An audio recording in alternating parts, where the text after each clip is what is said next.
There comes a moment in life, perhaps you're experiencing it now, when silence no longer feels gentle or soothing. Instead, it presses in around you, not loud, but heavy. You might find yourself sitting in your favorite chair, the one you've kept for years, noticing how your mind refuses to settle. Thoughts begin to drift in, little worries, old regrets, imagined futures. And before you even realize it, anxiety has taken a seat beside you, uninvited but persistent. Welcome to Moon Mind Temple. In this gentle journey tonight, we'll explore the timeless wisdom of Buddhist teachings that can help calm your anxious mind and guide you toward restful sleep. As you listen, allow yourself to simply be. There is nothing you need to do, nowhere you need to go. Just breathe and receive these words as we walk this path together. The quiet hours between dusk and sleep can sometimes feel the heaviest. The house grows still, but your mind grows louder. You might notice how the silence that once felt comforting now feels like a weight, pressing down, making space for all the thoughts you've been too busy to hear during the day. This is a common experience, one that connects us all in our shared humanity. You are not alone in these moments of midnight anxiety. What if I told you that this anxiety isn't proof that something is wrong with you? That it's not a weakness, not a failure, not a punishment for having lived too deeply or loved too much? What if instead, anxiety was simply a signpost, pointing you towards something important that needs your gentle attention? In the teachings of Buddha, suffering, including anxiety, isn't something to be fought against. It's something to be understood. And more than that, it's something that can guide us back to what truly matters in our lives. You see, many of us were taught to push anxiety away, to ignore it, suppress it, or cover it up with endless distractions. But Buddhist wisdom teaches something radically different. It teaches that our discomfort can be a doorway, that anxiety isn't our enemy, it's our teacher, arriving with a message we've perhaps ignored for too long. This is especially true in the later chapters of life, when there's more stillness, more space to feel, more time to remember. This message grows louder when we are no longer rushing from task to task. Instead, we are left with ourselves, with our thoughts, with our breath. And that is where the deeper work begins, the work of coming home to yourself.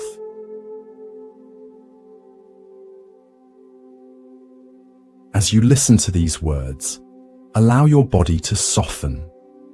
Feel the weight of your body supported by whatever you're resting on, perhaps a bed, a couch, or a comfortable chair. Notice how your breath naturally flows in and out without any effort on your part. This natural rhythm has been with you since your first moment in this world, and it will be with you until your last. There is profound peace in this simple awareness. Tonight, we're going to explore powerful ideas from the heart of Buddhist philosophy that don't erase anxiety, but gently shift how we hold it. These teachings have comforted monks in remote mountains, calmed warriors before battle, and brought peace to countless ordinary people navigating the quiet storms of daily life. If you've ever felt trapped in your thoughts, overwhelmed by feelings you can't name, or simply exhausted from carrying the weight of worry for so long, I invite you to stay with me. This journey isn't about denial or toxic positivity. It's about truth. It's about freedom. Because the truth is, you are not broken. You are not failing. You are simply being invited to see anxiety differently. Let's begin not by fighting anxiety, but by meeting it right where it lives, in our own minds and in the things we hold on to most tightly. In Buddhist understanding, anxiety doesn't appear out of nowhere. It has roots, and those roots are known by two powerful names: attachment and aversion.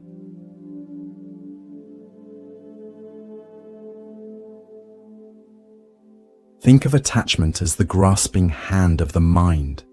It clings to the things we love, to comfort, to certainty, to the people we've built our lives around. And when life threatens to change, as it always does, that grasping becomes fear. It whispers, "Don't take this from me." We hold tightly to what brings us joy, to the familiar patterns that make us feel safe, to the relationships that give our lives meaning. And in that tight grip, anxiety is born. The fear of loss, the dread of change. On the other side is aversion, the part of us that pushes away what we don't want. Pain, loss, illness, loneliness, even the natural process of aging. We reject these experiences. We resist them. We fight them, hoping that maybe, just maybe, if we push hard enough, they will leave us alone. We turn away from the difficult emotions, the uncomfortable sensations, the challenging truths of being human. And in that turning away, anxiety finds another home. The fear of what we cannot control, the exhaustion of constant resistance. But this clinging and resisting is exhausting. And more than that, they don't work. As the Buddha taught, whatever is subject to arising is subject to ceasing. In other words, everything changes. Your body changes. Your relationships shift. Even your emotions, those storms that seem to last forever, will rise and fall like waves on the ocean. Yet it's our refusal to accept this truth that gives rise to anxiety. Consider the nature of change in your own life. Think of the seasons, how winter yields to spring, how summer fades into autumn. Think of how the moon waxes and wanes, how the tide comes in and goes out. These natural rhythms don't cause suffering. It's only when we expect permanence in an impermanent world that we begin to suffer.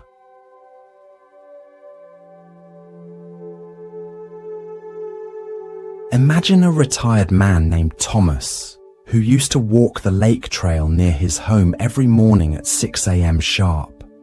It was part of who he was, that discipline, that routine. The morning light reflecting off the water, the familiar faces of other early risers, the rhythm of his footsteps on the path. These things gave structure to his days and meaning to his identity. But when a hip injury forced him to stop, Thomas began to unravel. He didn't just lose a habit. He lost what he had come to believe was a part of his identity. His anxiety grew. He began to dread the mornings, those quiet hours that used to bring him peace, now only reminded him of what he had lost. In a conversation over tea, a friend gently asked him, "Thomas, what is it you're holding on to?" He paused, looked out the window and whispered, "The version of me that could still move freely." This is what the Buddha pointed to. Our suffering isn't born from change itself, but from our refusal to let go of how things used to be. When we cling to the past or reject the present, anxiety slips into the space between, and it begins to whisper, "You are losing control." But here's the liberating truth. We never had control to begin with. The lotus grows in muddy water, and yet it blooms in beauty. Likewise, Our peace doesn't come from keeping everything the same. It comes from learning to open our hands, to stop grasping, to stop pushing, and simply allow life to be what it is. Think of your own hands for a moment. Perhaps they're resting in your lap or by your sides. Imagine them as they are when they're grasping something tightly. The fingers curled in, the muscles tense, the energy of holding on. Now imagine those same hands slowly opening, the fingers relaxing, the palms facing upward in a gesture of receiving. This is the physical embodiment of letting go, not abandoning what matters, but holding it lightly, with enough space for it to change, to move, to be what it needs to be.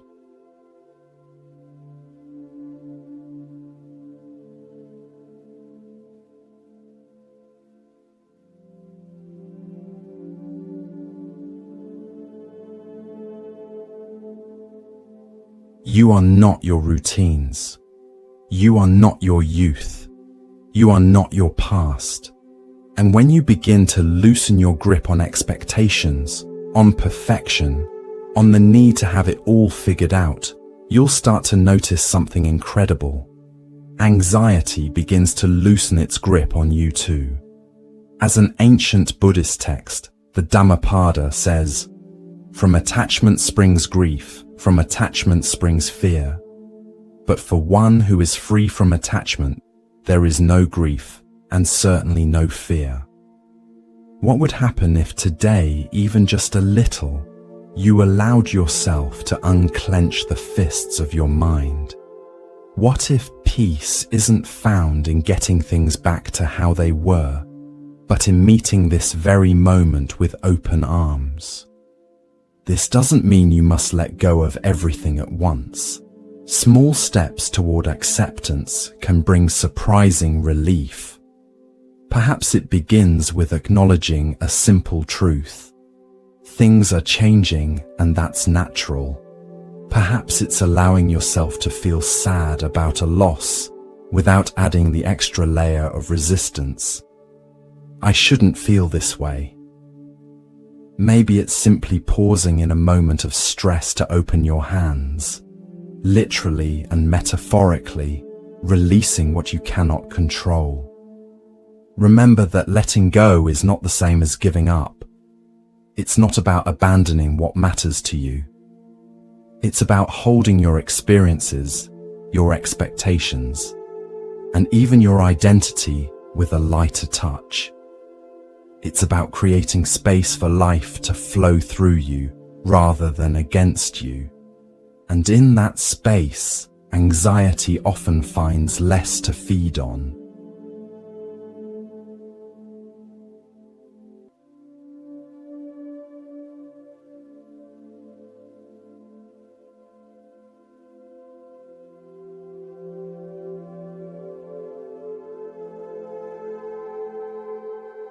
As you continue to listen, allow your breath to deepen slightly. With each inhale, imagine drawing in calm, clear energy. With each exhale, release anything that doesn't serve you. Your body knows how to find balance. Your mind knows how to find peace. Sometimes we just need to get out of our own way and let this natural wisdom emerge. There's a moment in everyone's life. Maybe it comes in the still hours before dawn, or perhaps in the middle of a crowded afternoon, when a thought arrives uninvited and settles like a weight on the chest.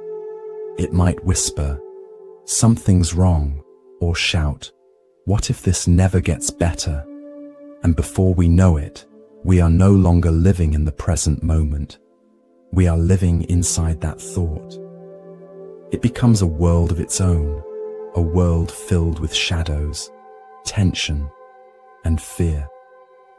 The mind is remarkable in its ability to create entire landscapes from a single thought. One worry about health can spiral into visions of hospitals and worst-case scenarios. One concern about a loved one can expand into elaborate stories of rejection or loss. One moment of insecurity can grow into a narrative of lifelong failure. These thought worlds feel incredibly real when we're caught in them. They have texture, emotion, seeming solidity. They can make our hearts race and our bodies tense as if the imagined danger were physically present. But the Buddha, in his quiet clarity, offered a thought so simple, so gently powerful, that it can begin to unravel anxiety at its root. That thought is this. This too is just a thought.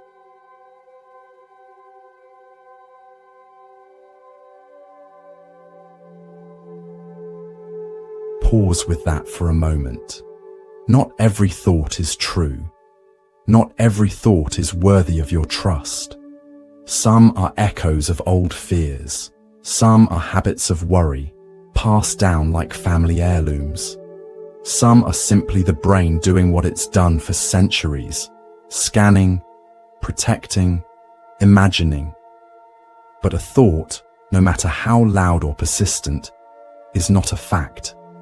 It is a passing cloud across the sky of your awareness. Consider how many thoughts pass through your mind in a single day. Thousands upon thousands. Many of them contradictory. Many of them forgettable. Many of them mere fragments or impressions rather than fully formed ideas. If we believed every thought that arose, we would be pulled in countless directions, unable to find any center, any peace.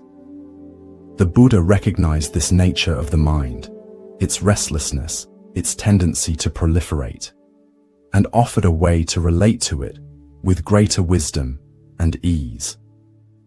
A wise teacher once said, "Don't believe everything you think. Even the thoughts that feel urgent are often just ripples on the surface of the mind. And the more we meditate, reflect, and truly observe, the more we begin to see the truth in this. Anxiety, as overwhelming as it can feel, often begins with a single thought. And that thought gains power only when we believe it without question. Imagine that each thought is like a seed. Some seeds, if planted in fertile soil and given attention, will grow into massive trees with deep roots and sprawling branches. Others, if simply noticed and allowed to pass, remain merely seeds, small, contained, harmless. The practice is learning which thoughts to plant and which to let be, not through forceful rejection, but through wise discernment.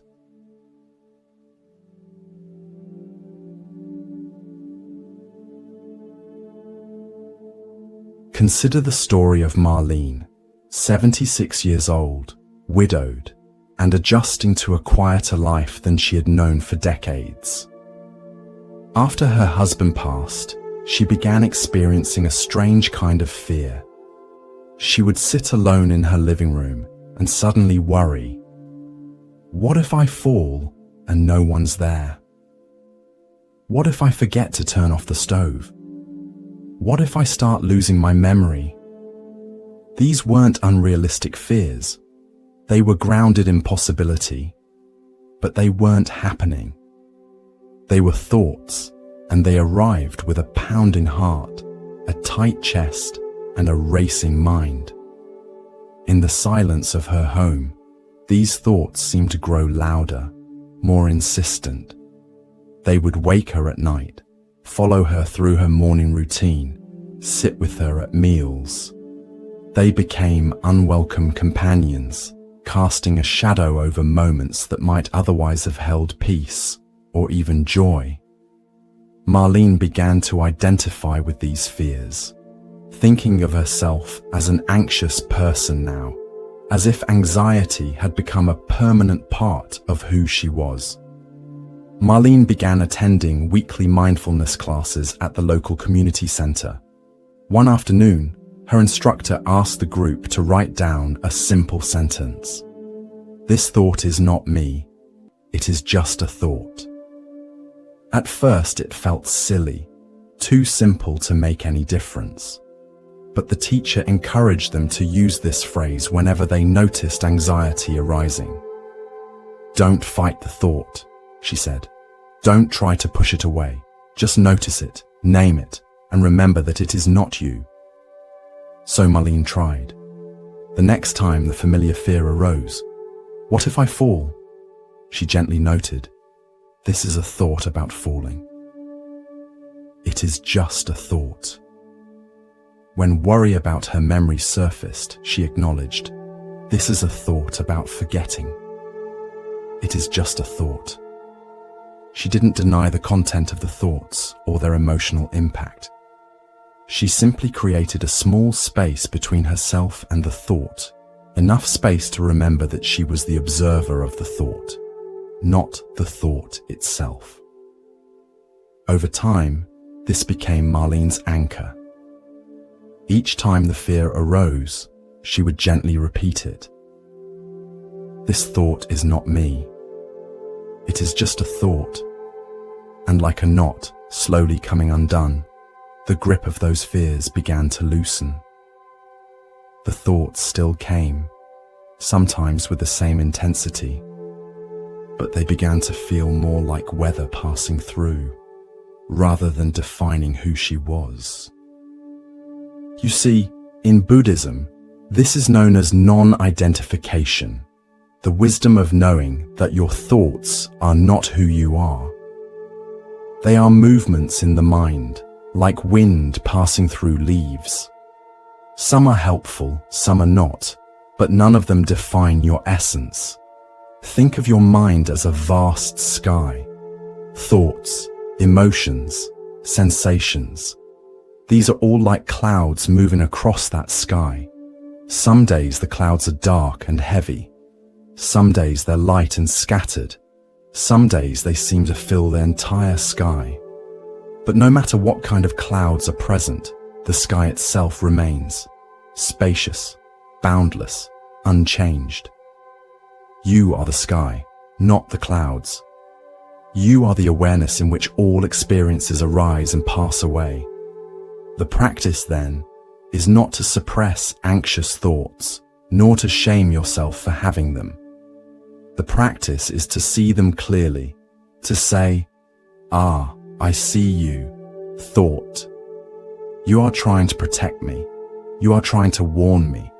But you are not reality, and you are not in control. It's important to note that this isn't about dismissing valid concerns or ignoring real problems that need attention. If there are practical steps you can take to address a worry, like installing safety measures if you're concerned about falling, or setting reminders if you're worried about forgetting something important, by all means, take those steps. The wisdom is in recognizing the difference between helpful problem solving and the endless cycle of anxiety that continues even after you've done what you reasonably can. It's a small shift from being inside the thought to standing beside it. But this shift is everything. As the great teacher Ajahn Chah once said, if you let go a little, you'll have a little peace. If you let go a lot, you'll have a lot of peace. If you let go completely, you'll be free. When the next wave of anxiety rises, try meeting it with gentleness. Say to yourself, this too is just a thought. No battle, no panic. Just a whisper of truth in the heart of the storm. You might be surprised at how such a simple recognition can begin to transform your relationship with anxiety. Remember that this practice takes time. Don't expect your mind to change its habits overnight. Just as it took time for anxiety to establish its patterns in your life, it will take time to create new pathways of peace and clarity. Be patient with yourself. Be gentle. Each moment of awareness is a victory, each return to the present a homecoming. And know that you're not alone in this practice. For thousands of years, people have sat with their difficult thoughts, have learned to observe them rather than become them, have found freedom not in the absence of challenging emotions, but in a new way of relating to them. You are part of this ancient tradition of inner exploration and healing, walking a path that countless others have walked before you.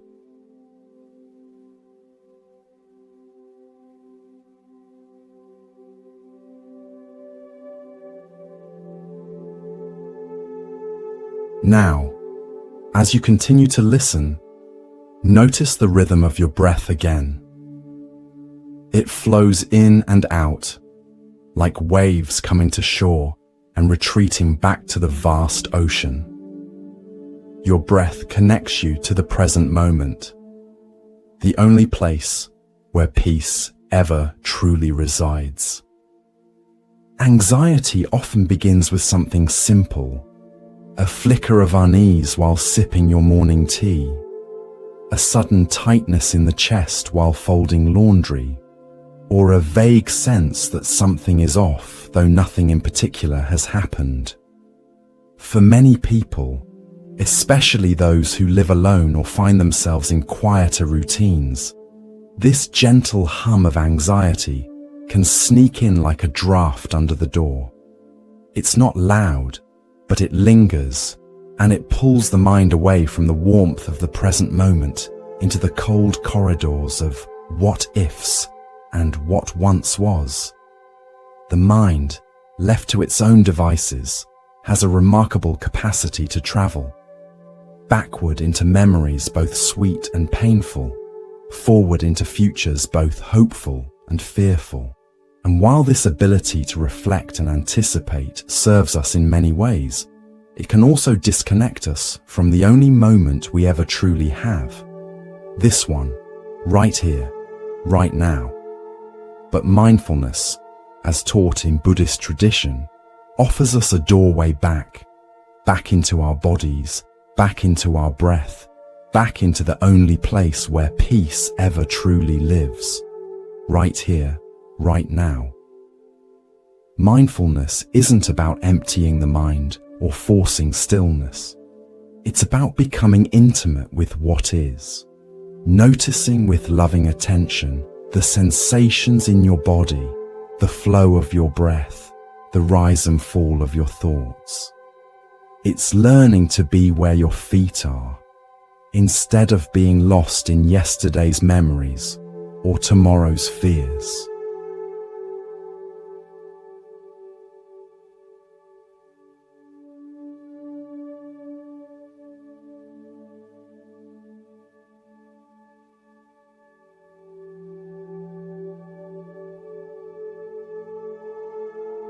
The Buddha said, "Do not dwell in the past, do not dream of the future, concentrate the mind on the present moment." And it's a teaching that speaks directly to the heart of anxiety.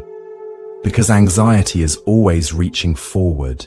It's a mind trying to predict, to protect, to prepare.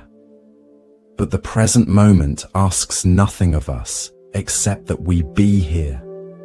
Think of how often you've worried about something that never happened. Think of the hours spent rehearsing conversations that never took place, anticipating problems that never materialized, imagining worst-case scenarios that remain safely in the realm of imagination. This is not to say that all concern about the future is misplaced. There is wisdom in preparation, in foresight. But anxiety takes this natural capacity for planning and distorts it, stealing our attention from the present moment and fixating it on what might be, often at great cost to our peace and well-being. Mindfulness invites us to notice when the mind has wandered into these territories of past or future, and to gently bring it back to now, not with criticism or frustration, but with the same patience you might show a child who has wandered off a path. Ah, there you are. Come back now. This is where life is happening. Let me share a story that might resonate with you. There was an elderly man named Frank, a retired carpenter, quiet and gentle by nature. After his wife passed away, the stillness of the house began to feel more like an echo chamber than a sanctuary. Small worries turned into spirals. What if I forget something important? What if I fall and no one finds me? What if I become a burden to my children? These thoughts took root in the empty hours of the day. Frank noticed how these worries seemed most intense in the evenings, when the house grew quiet and the activities of the day no longer provided distraction. He would sit in his armchair, the same one he and his wife had chosen together decades ago, and feel the absence of her voice, her movement, her presence. And in that absence, fear grew.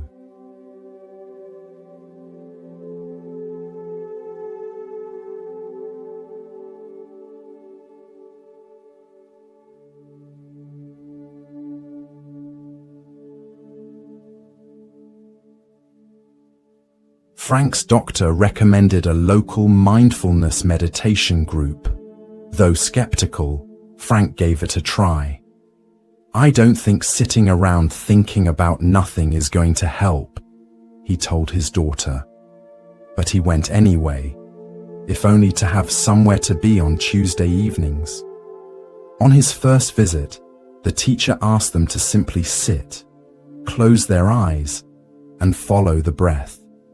Not to change it, not to force it, just to notice it.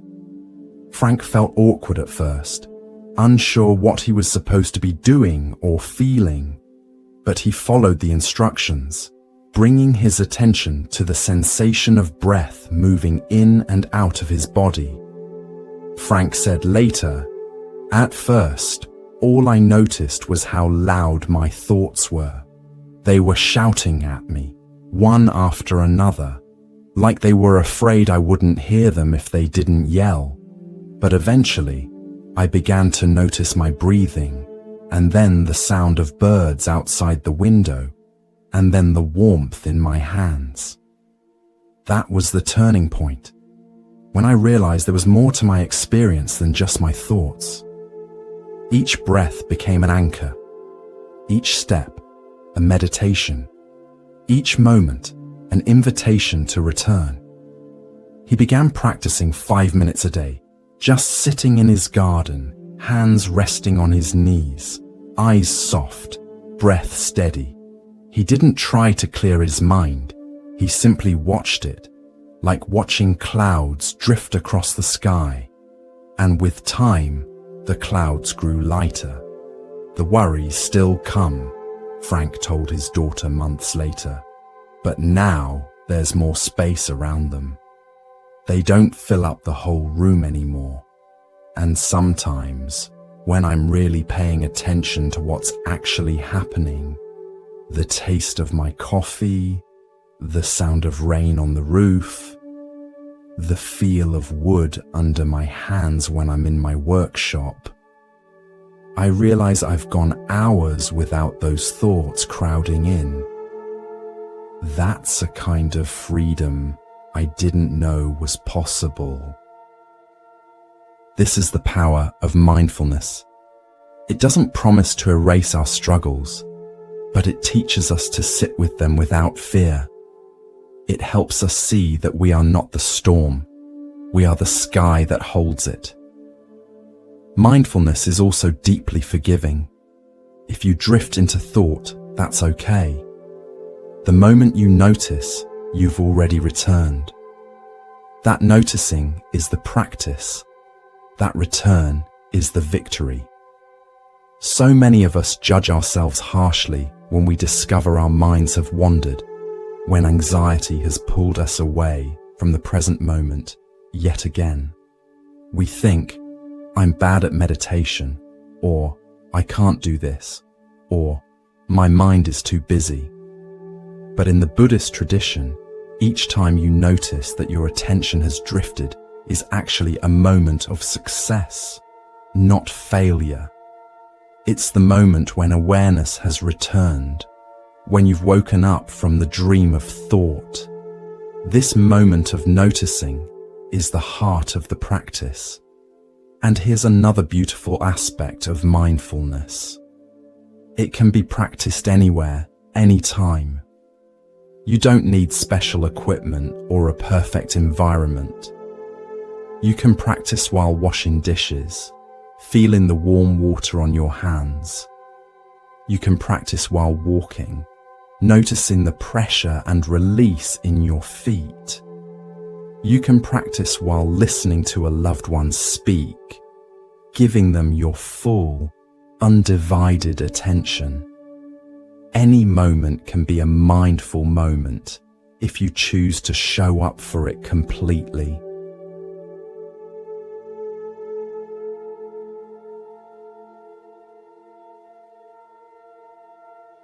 So if anxiety visits you in the quiet of your days, offer it no battle. Instead, offer your breath. Anchor yourself in what you can feel, your feet on the floor, the warmth of sunlight, the rhythm of your inhale and exhale. This is not denial. It's not escape. It's a sacred act of returning. The Zen master, Thich Nhat Hanh, reminds us, feelings come and go like clouds in a windy sky. Conscious breathing is my anchor. Try it now. Take a breath. Feel it travel through your nose. Feel your chest rise. And as you exhale, whisper to yourself, I am here, and here is enough. This simple practice, coming back to your breath, coming back to your body, coming back to this moment, is like laying down stepping stones across the turbulent river of anxiety. Each stone is a moment of presence, a moment of peace. And even if the water rushes all around, you have these stones to support your journey. Remember that mindfulness is not about achieving some perfect state of calm or eliminating all thoughts.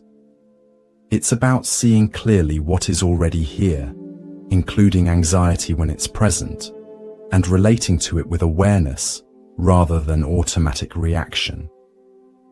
Sometimes simply acknowledging anxiety is here right now without adding judgment or resistance can begin to transform the experience. The anxiety might remain, but your relationship to it changes, and in that change lies freedom.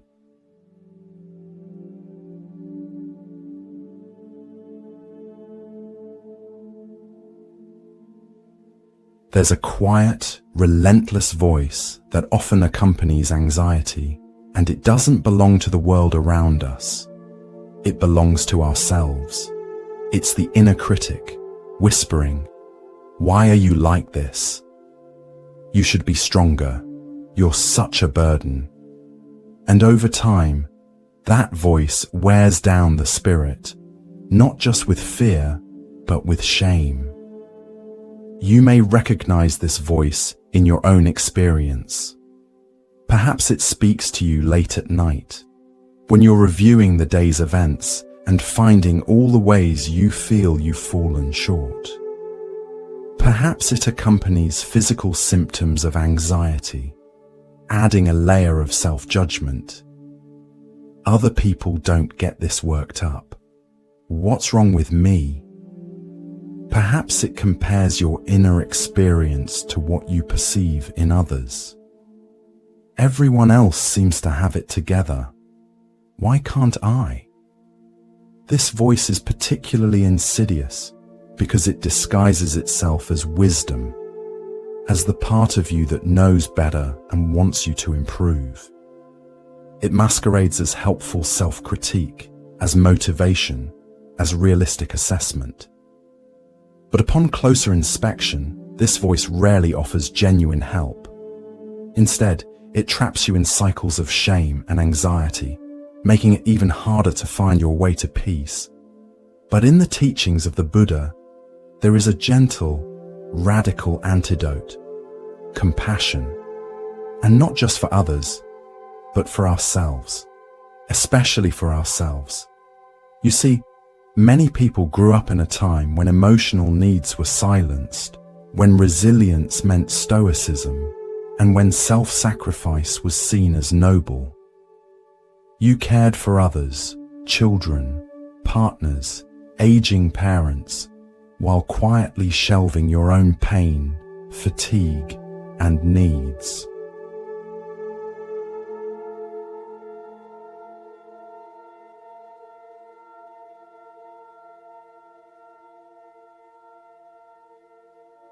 And perhaps now, when you finally have space to feel, everything you postponed rushes in: anxiety, guilt, grief, regret.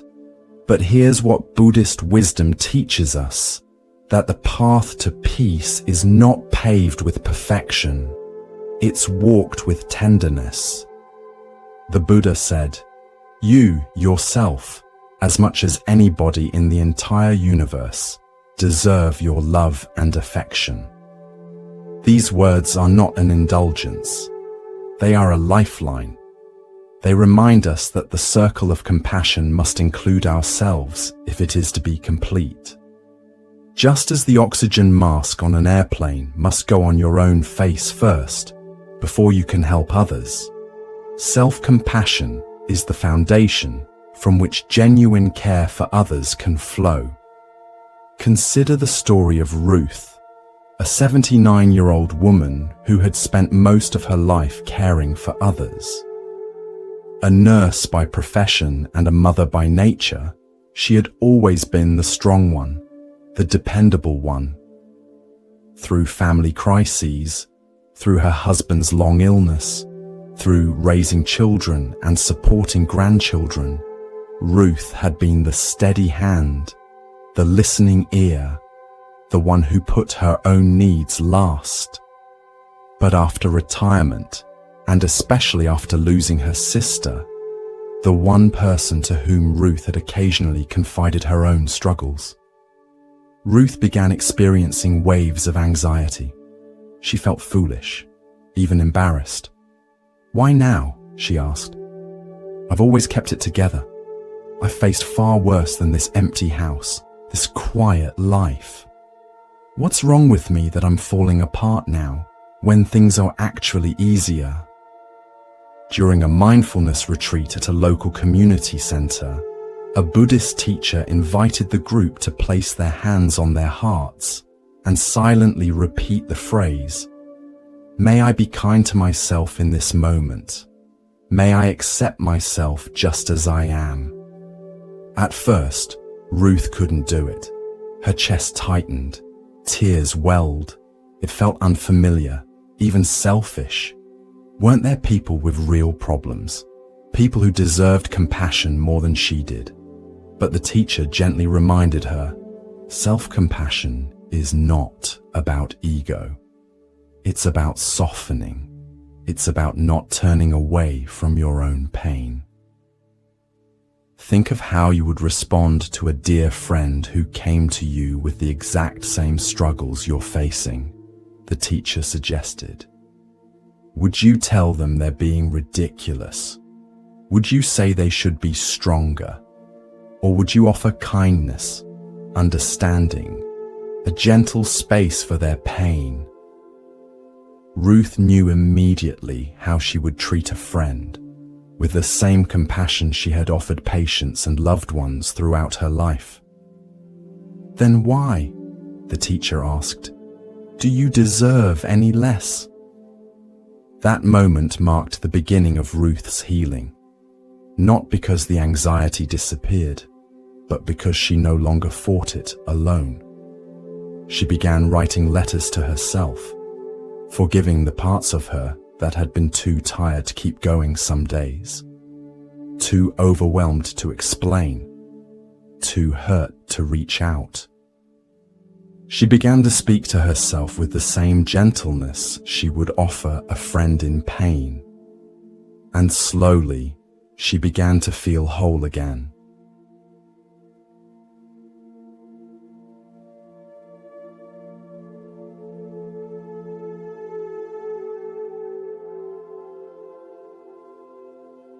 In Buddhist practice, compassion is seen as a medicine of the heart.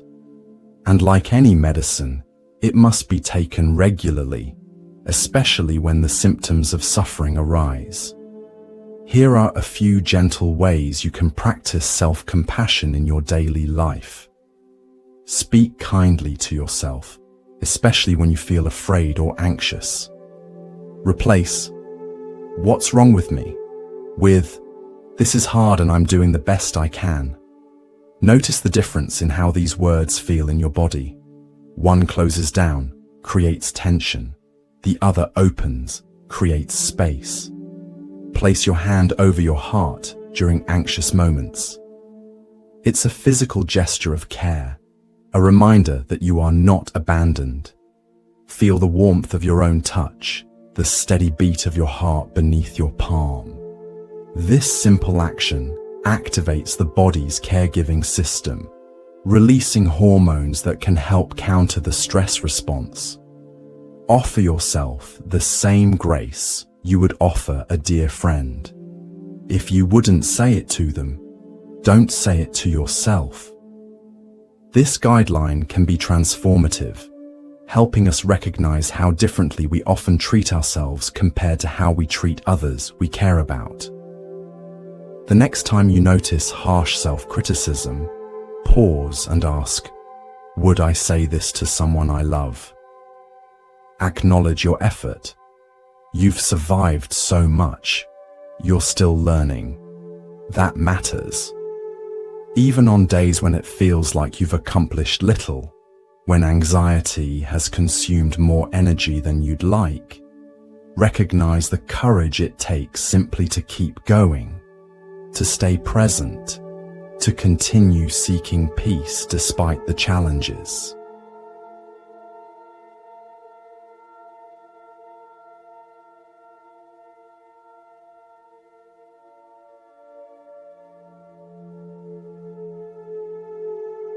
Compassion doesn't fix everything, but it transforms the way we move through everything. It turns anxiety from a prison into a path that walks alongside your pain, not in opposition to it. It reminds us that difficulty is part of the human experience, not a personal failing or punishment. When we embrace this truth, we begin to feel less alone in our struggles, more connected to the shared vulnerability that unites us all. Thich Nhat Hanh once said, "When you love someone, the best thing you can offer is your presence. How can you love if you are not there?" The same is true for ourselves. If we are not present for our own pain, who will be? If we turn away from our own suffering, abandoning ourselves in the moments we most need care, how can we truly heal? Self-compassion isn't self-pity or self-indulgence. It's not about feeling sorry for yourself or making excuses. It's about meeting your own suffering with the same dignity and care you would offer anyone worthy of respect. And you are worthy of that respect, that care, that compassion, simply because you exist, because you are here, because you are trying. So the next time anxiety knocks at your door, meet it with kindness. Offer it a cup of tea. Sit beside it. Ask what it needs, not so you can fix it, but so you can hold it gently, like a child who's frightened in the dark. Because sometimes all our inner world needs is to know that someone is still listening. And you can be that someone for yourself.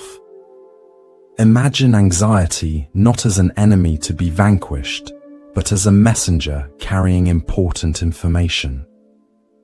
Perhaps it's telling you that you need rest. Perhaps it's highlighting a value that matters deeply to you. Perhaps it's revealing a wound that still needs gentle attention. When we meet anxiety with compassion rather than fear or shame, we create the conditions for real understanding, real healing. And remember, this practice of self-compassion is like any other skill. It grows stronger with use. It might feel awkward or even impossible at first, especially if you've spent a lifetime being hard on yourself. But with each small act of kindness toward yourself, you're creating new neural pathways, new habits of mind and heart. You're teaching yourself, moment by moment, that you deserve gentleness, that you are worthy of care, that your suffering matters and merits a compassionate response.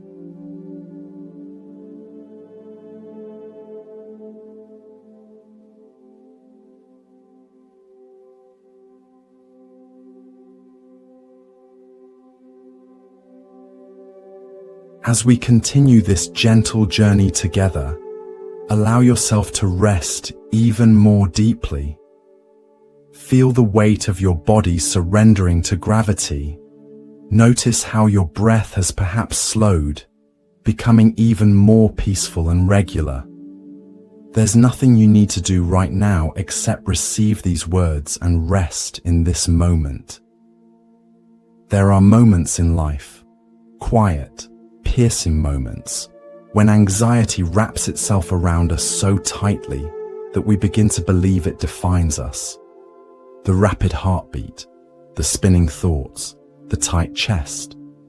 They start to feel like who we are, rather than something we're experiencing. And in those moments, it's easy to whisper, "I am anxious," instead of seeing anxiety for what it really is. A passing cloud, not the sky itself. Perhaps you know this experience intimately. Perhaps you've lain awake at night, feeling the weight of worry pressing down, thinking, "This is just who I am now. This anxiety is me, and I am it." Perhaps you've begun to organize your life around these feelings, avoiding certain situations, preparing for the worst, living within the boundaries that fear has drawn. Perhaps you've even begun to introduce yourself to others through the lens of this experience. "I'm just an anxious person." But over 2,500 years ago, the Buddha offered a profound teaching that can unhook us from this suffering. A thought so simple, yet so powerful. It can dissolve the grip of anxiety like sunlight dissolving fog. This is not mine. This is not me. This is not who I am. This phrase is not meant as denial. It's meant as liberation. It doesn't push anxiety away with resistance. It gently releases the false belief that you are your suffering. In the Buddhist text, Anatta Lakkhana Sutta, the Buddha teaches about non-self, the idea that we are not the thoughts, feelings, or sensations that move through us.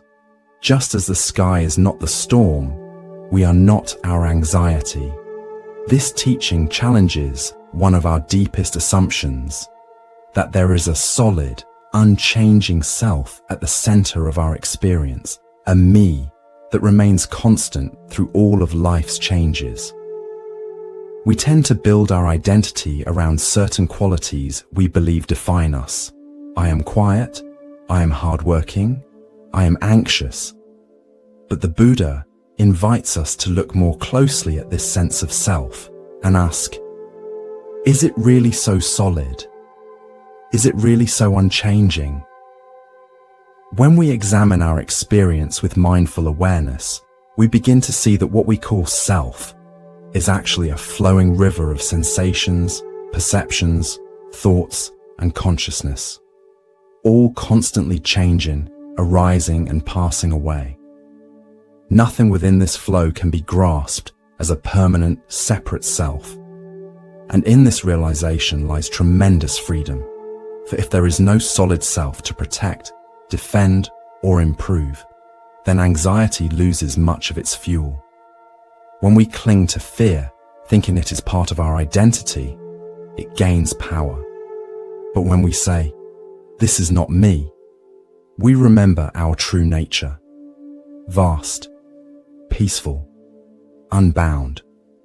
We create space between our awareness and the temporary experiences moving through it, like making room between the banks of a river and the water flowing between them.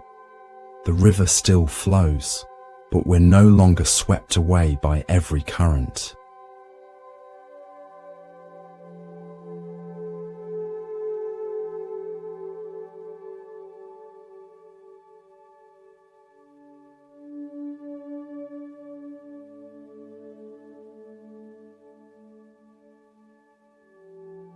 Let's bring this into a real-life story. Meet Walter, an 82-year-old widower who had been battling anxiety ever since his wife passed away. He described it as a gnawing feeling in his chest, a sense of dread he couldn't name. It would come and go, but when it was there, it overtook everything, even his sense of self. "It feels like I'm disappearing into the fear," he once said. Walter had been married for 56 years. He and his wife, Eleanor, had built a life so intertwined that many of his daily rhythms, his joys, even his sense of purpose, had been defined by their relationship. They gardened together in the spring, traveled in the summer, read aloud to each other in the evenings. When Eleanor died after a brief illness, Walter didn't just lose his companion. He lost the context that had shaped his identity for over half a century. The anxiety that followed wasn't just grief, though grief was certainly present. It was also a profound disorientation, a loss of moorings. Who was he now without Eleanor? What was the point of planting tomatoes if she wouldn't be there to enjoy them? Why bother taking care of himself if there was no one waiting for him to come home? The questions would spiral, and with them, a physical sensation of panic would rise. Heart racing, palms sweating, chest tight with dread. Walter tried various approaches to manage these feelings. His doctor prescribed medication, which helped take the edge off the physical symptoms, but didn't address the deeper struggle. His children encouraged him to join a grief support group, which provided some comfort, but didn't quite touch the existential nature of his anxiety. He felt increasingly defined by his fear, increasingly convinced that this was simply who he was now, a nervous, diminished version of his former self.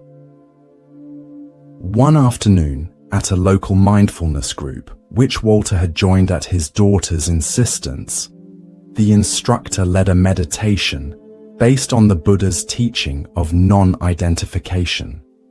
She guided them through waves of sensations and emotions, softly repeating the phrase, "This is not mine.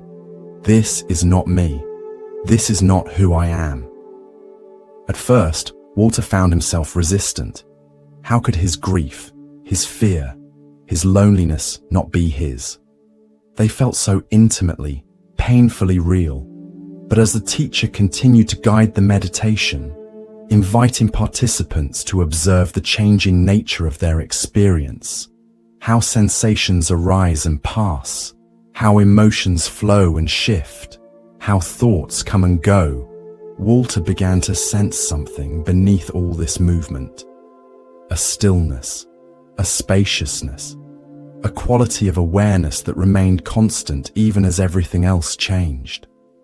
Walter sat quietly, hand over heart, repeating the words in his mind as the tension in his chest began to loosen. Something shifted, not all at once, but enough that he could breathe a little deeper. He described it later as, like someone opened a window in a stuffy room. Suddenly there was fresh air. Suddenly I could breathe again. In the weeks that followed, Walter began using this practice daily. When anxiety showed up, instead of fighting it or collapsing under it, he would acknowledge it gently. Ah, here it is again. Then breathe and remember, this too will pass. This is not who I am. And each time, the storm grew a little less fierce.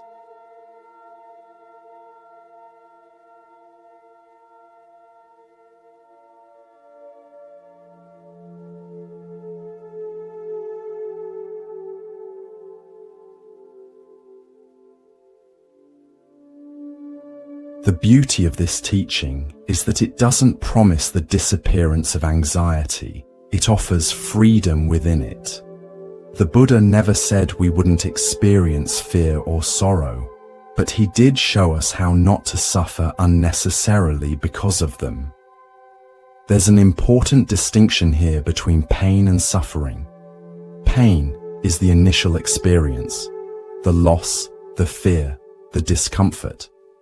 Suffering is what we add to that experience through resistance, aversion, and identification. When we believe we are our anxiety, we suffer. When we recognize anxiety as a passing experience that we're aware of but not defined by, the suffering begins to dissolve, even if the initial discomfort remains. Let's break the phrase down. This is not mine. This means we don't own the emotion. It's not our possession. It's not something we have to protect or defend. It's just something arising, like a wave on the ocean. Just as we don't claim ownership of the sunset or the sound of rainfall, we can learn to witness anxiety without claiming it as mine. This simple shift from my anxiety to the anxiety that's present right now creates a subtle but powerful distance, enough space to breathe. This is not me. This points to the deepest truth. We are not defined by this emotion. We are not broken. We are not flawed. We are the observer, not the turbulence. Anxiety may be moving through your awareness, just as clouds move across the sky. But it is not who you are. Your essential nature remains clear, spacious, and untroubled, like the sky itself, vast enough to hold any weather without being diminished by it. This is not who I am. Our identity is not made of fear, anxiety, or sorrow. Beneath all of it is our awareness, still, compassionate, steady. This doesn't mean denying the reality of our human experience, with all its complexity and challenge. It means recognizing that at our core, we are more than any temporary state, more than any passing emotion, more than any limited identity we've constructed or accepted.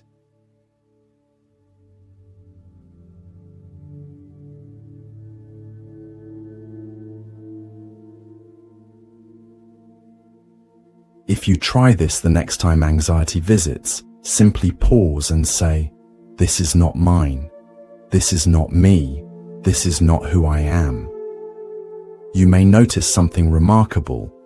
The emotion may still be present, but its power to define you begins to fade.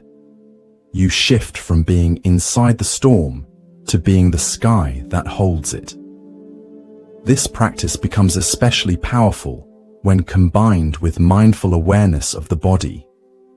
Notice where anxiety manifests physically, perhaps as tightness in the chest, a knot in the stomach, tension in the shoulders. Breathe into these areas, offering them gentle attention. Then remind yourself, this sensation is not mine. This sensation is not me. This sensation is not who I am. Feel how this creates space around the physical experience, allowing it to be present without overwhelming you. Similarly, when anxious thoughts arise, worries about the future, ruminations about the past, critical self-judgments, observe them with the same gentle awareness. Note their content without getting caught in their story. Then remember, this thought is not mine, this thought is not me, this thought is not who I am. Watch how the thought begins to lose its sense of solidity and urgency, becoming just one of many passing mental events rather than an urgent truth demanding your belief. Thich Nhat Hanh once said, "Feelings come and go like clouds in a windy sky. Conscious breathing is my anchor." And so it is with this thought. It becomes a lighthouse in the fog, a compass when you're lost in your mind.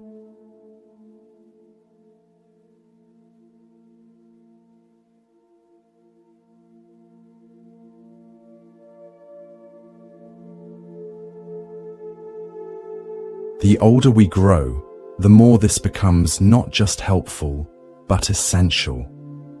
Because life brings new uncertainties, unexpected loneliness, changing bodies, and the inevitable goodbyes. But none of these make us less whole. None of them diminish who we truly are. Think of the many changes you've moved through in your lifetime. The child you once were, the young adult finding your way, the middle-aged person navigating responsibilities, the elder you are now. All these versions of yourself have come and gone, yet something essential has remained. Something has witnessed all these changes without itself changing.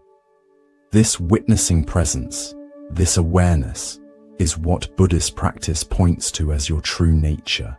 Not the changing forms of your life, but the consciousness that has known them all. The thought, "This is not mine, this is not me, this is not who I am," isn't just for moments of panic. It's a mantra for liberation, for reclaiming your space, for remembering your essence, peaceful, aware, eternal. Because in truth, you were never your anxiety. You are the calm that remains when the wave recedes. You are the sky that holds every passing cloud. You are still here, as you have always been, beneath all the movement of life. It's one thing to hear a teaching that stirs the heart, that feels true, like a breeze through an open window after a long, stuffy silence. But it's another thing entirely to carry that teaching into daily life, where the dishes pile up, the phone rings, the aches remind you of time's quiet hand, and the heart, oh, the heart, still trembles sometimes. This is where the real work begins, and it is also where the greatest peace can be found. The Buddha was never interested in lofty ideas for their own sake. His wisdom was always meant to be lived, in the marketplace, in the home, on the path through the forest, in the very midst of ordinary human life, with all its complexity and challenge.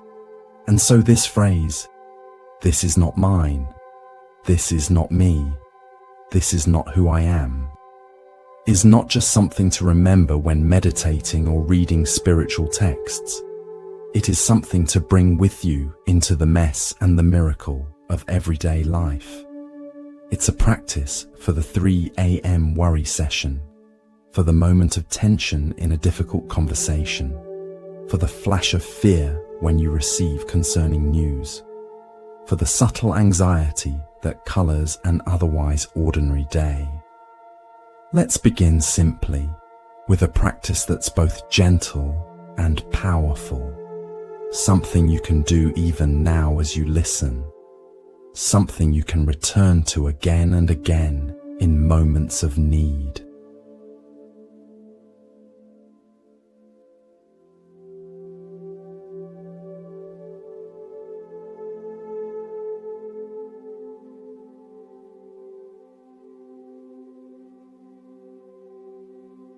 Find a moment to pause. Sit quietly, or if you're standing, let your feet rest fully on the floor. Let your body be just as it is. No need to force anything. Breathe in slowly and then breathe out, just as slowly.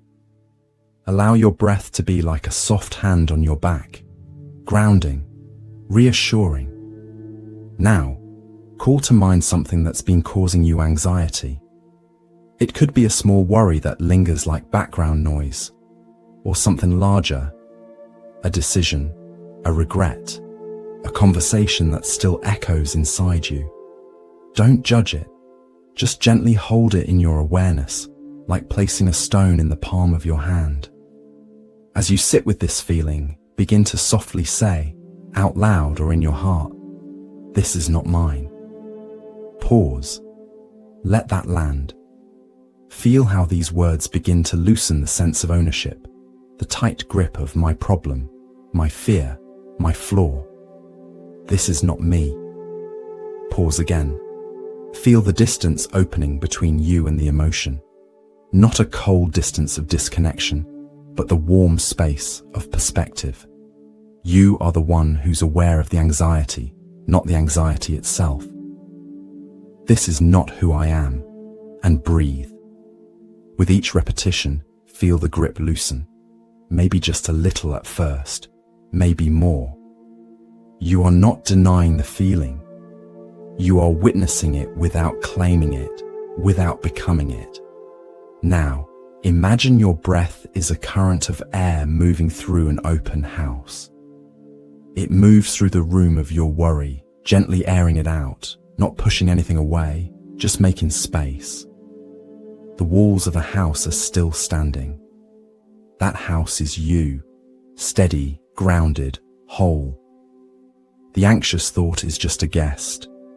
It might stay for a while, but it doesn't live there, and it doesn't own the keys. This is the power of the practice, simple but profound, gentle but transformative.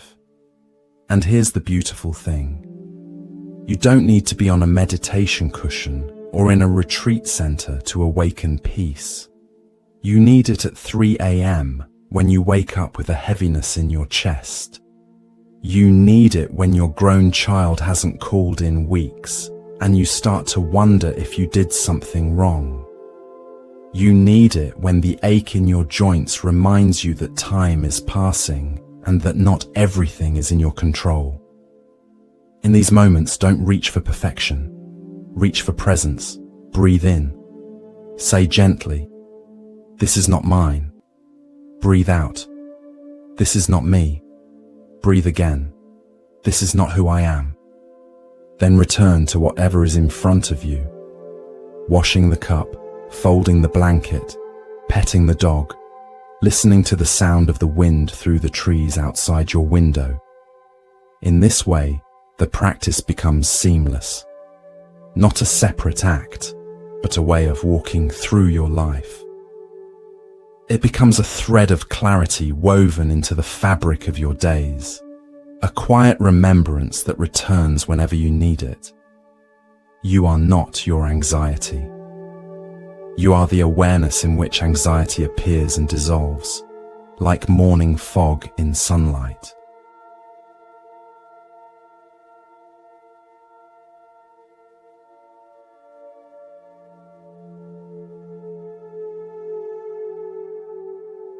And here's the beautiful part. The more you do this, the more your nervous system begins to understand. You are safe now. You are not trapped in the past. You are not drowning in what ifs. You are right here, breathing, alive, whole. Each time you remember, "This is not mine. This is not me. This is not who I am." You're creating new neural pathways in your brain, new patterns in your nervous system. You're training yourself to respond to anxiety not with more anxiety, but with spacious awareness. Over time, this becomes less of an effort and more of a natural reflex, the mind's innate movement toward freedom. Thich Nhat Hanh once wrote, The present moment is filled with joy and happiness. If you are attentive, you will see it. This phrase, "This is not mine, this is not me, this is not who I am," is a bridge back to that joy, a quiet invitation to remember that the real you has never been broken by fear. So the next time anxiety shows up, don't run, don't resist. Welcome it like a visitor you no longer fear. Offer it a seat, look it in the eye, and remind both of you, this is not who I am. Because who you are is stillness beneath the storm, space within the noise, and love, always love, holding it all.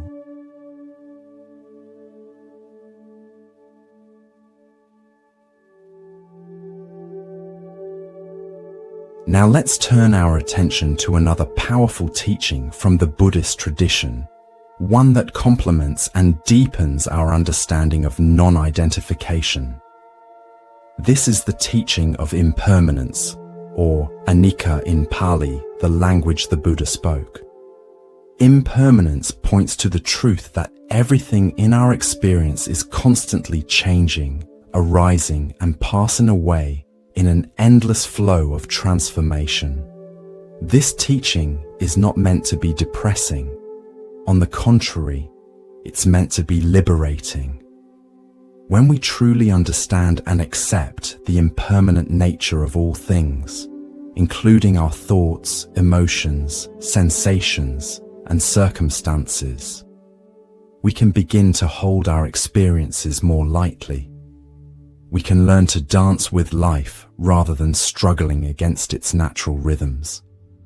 Anxiety often thrives on the illusion of permanence. It whispers, "This feeling will never end," or "I'll always be this way," or "Things will never get better." These thoughts create a sense of being trapped, of enduring suffering without end. But the truth of impermanence offers a different perspective. It reminds us that no state, however intense or uncomfortable, lasts forever. Everything changes. Everything passes. This too, this anxiety, this fear, this pain, will transform, as all things do.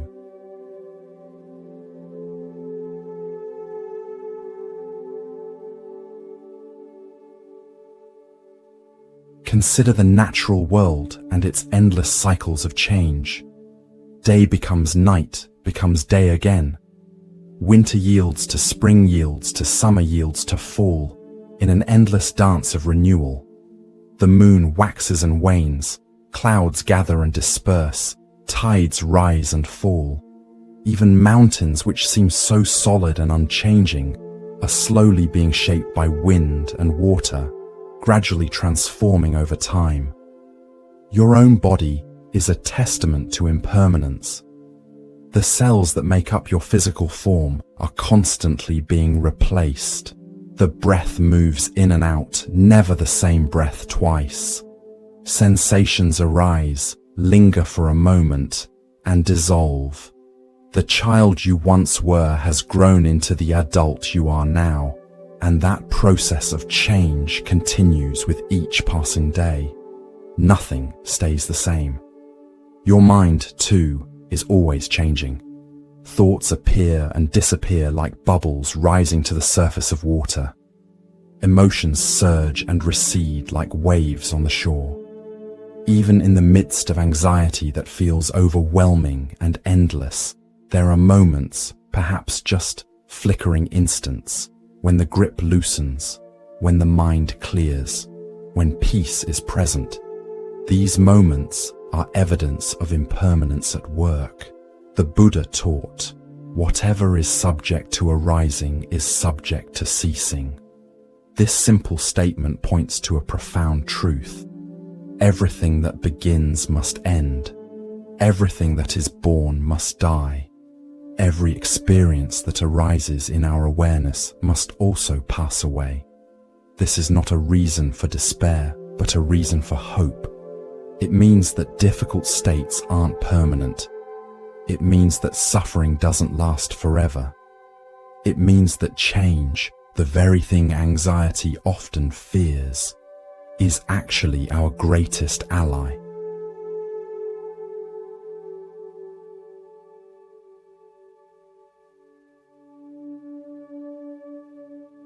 Let me share a story that illustrates this teaching. There was a woman named Maya, 70 years old, who had struggled with insomnia and anxiety for much of her adult life. Night after night, she would lie awake, her mind racing with worries about her health, her finances, her children's well-being. The anxiety seemed to intensify in the darkness, taking on a quality of urgency that felt overwhelming. Maya had tried many approaches over the years: medication, relaxation techniques, even avoiding caffeine and keeping a strict sleep schedule. Some had helped a little, but nothing had fundamentally changed her experience.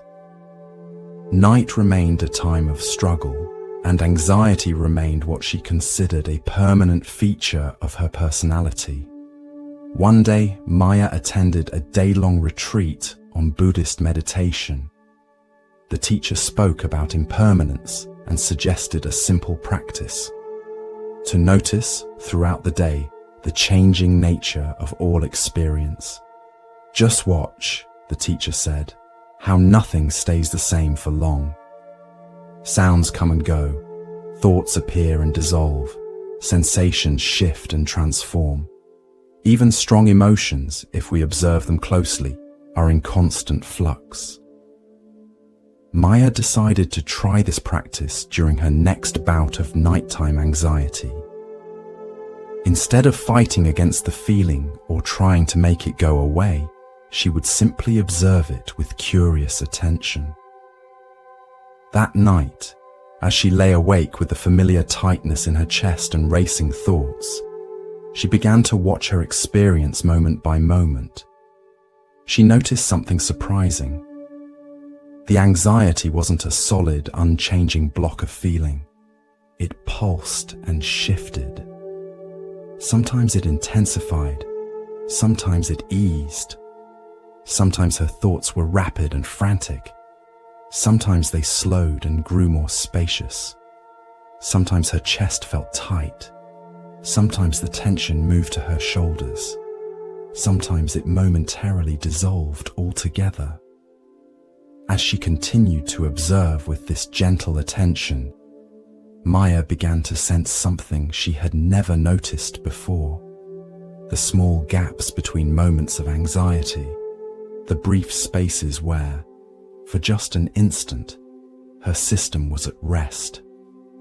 These gaps had always been there, but she had been too caught up in the anxiety itself to perceive them.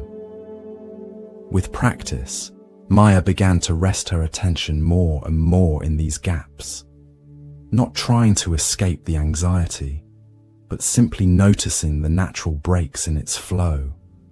And gradually, something shifted. The anxiety still came, but it no longer seemed like a solid, permanent state. It became more like weather passing through, sometimes stormy, sometimes calm, but always changing. "I still have anxious nights," Maya told the teacher months later, "but they don't own me anymore. I know they'll pass, just like everything passes." And somehow, that knowledge itself brings peace.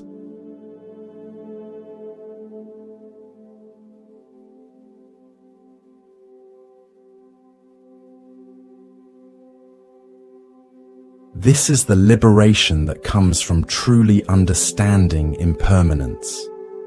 When we recognize that anxiety, like all states, is subject to change, we can begin to hold it differently. We can learn to ride its waves rather than being submerged by them. We can trust in the natural rhythm of arising and passing away that governs all experience. Try this simple practice. The next time anxiety arises, Rather than immediately trying to make it go away, observe it with gentle curiosity. Notice how it changes from moment to moment. Is it getting stronger or weaker? Is it moving in your body? Are there brief instants when it's not there at all? Just as you might watch clouds moving across the sky, watch the shifting nature of the anxiety itself. As you practice this way, you may begin to discover what Maya discovered, that anxiety is not a solid, permanent state, but a flowing process, constantly changing. And with this discovery comes a profound sense of freedom. If anxiety isn't permanent, you don't need to fear being trapped in it forever. If it's naturally changing all the time, you don't need to struggle so hard to change it. You can begin to trust the process of change itself, the natural wisdom of impermanence. The Buddha expressed this understanding in a simple verse. All conditioned things are impermanent. When one sees this with wisdom, then one becomes disenchanted with suffering. This is the path to purification. To become disenchanted with suffering doesn't mean to become callous or indifferent. It means to see through the spell of believing that suffering is solid and permanent. It means to recognize that even our most difficult experiences are part of a flowing, changing process. And in that recognition, to find a measure of freedom.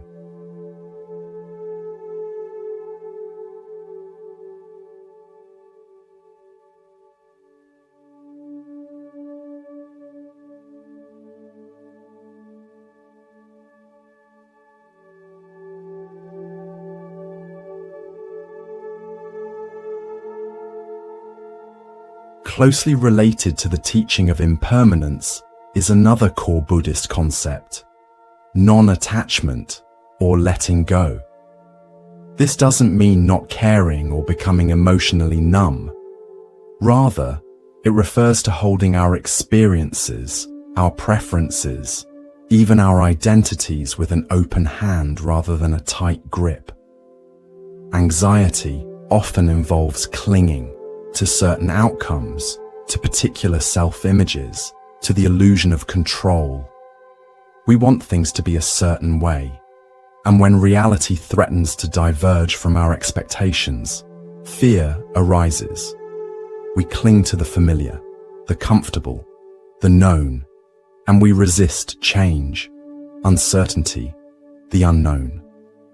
This clinging creates tension in the body and mind, a sense of bracing against life rather than flowing with it.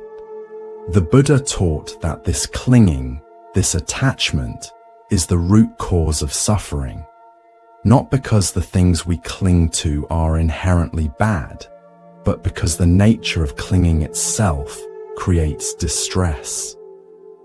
When we hold on too tightly to anything, a relationship, a job, a home, a self-image, a routine, we set ourselves up for suffering because everything is subject to change. The tighter we hold, the more painful it is when change inevitably comes.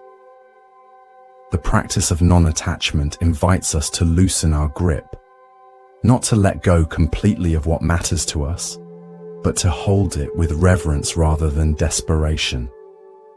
To love without clinging, to care without controlling, to live fully without demanding guarantees.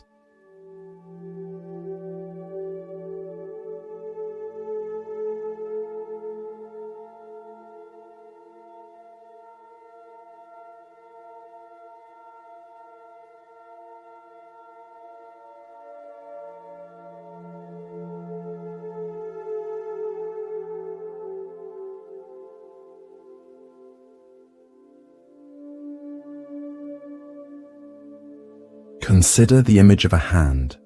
When it's clenched into a fist, it can't receive anything new. It's tight, tense, closed. But when it opens, relaxing the fingers and turning the palm upward, it can both give and receive freely. There's a spaciousness, a readiness, a capacity for engagement without grasping. This open hand represents the quality of non-attachment. Not withdrawal, not indifference, but a way of relating to life with both full engagement and deep allowing. We care, we love, we participate, but we don't cling. We recognize that everything is in flow, that nothing can be permanently possessed or controlled, and we make peace with that fundamental truth. Anxiety often eases when we practice this kind of letting go, when we stop trying to control what cannot be controlled, when we stop demanding certainty in an inherently uncertain world, when we stop clinging to fixed ideas about who we are and how life should be. There's a profound relief in surrendering to the flow of life, in trusting the process rather than trying to manage every outcome. Let me share another story that illustrates this teaching. There was a man named David, 68 years old, who had built a successful career as an architect. His work had been his primary identity for decades. He took pride in his designs, his reputation, his contribution to the built environment. But age and changing market conditions were making it increasingly difficult to secure the kind of projects he was used to handling. As work began to slow down, David experienced intense anxiety, his mind filled with worries. Am I becoming irrelevant? What's my value if I'm not working? Who am I if I'm not an architect? He found himself clinging desperately to his professional identity, fighting against the natural transition that was occurring. The more he clung, the more he suffered.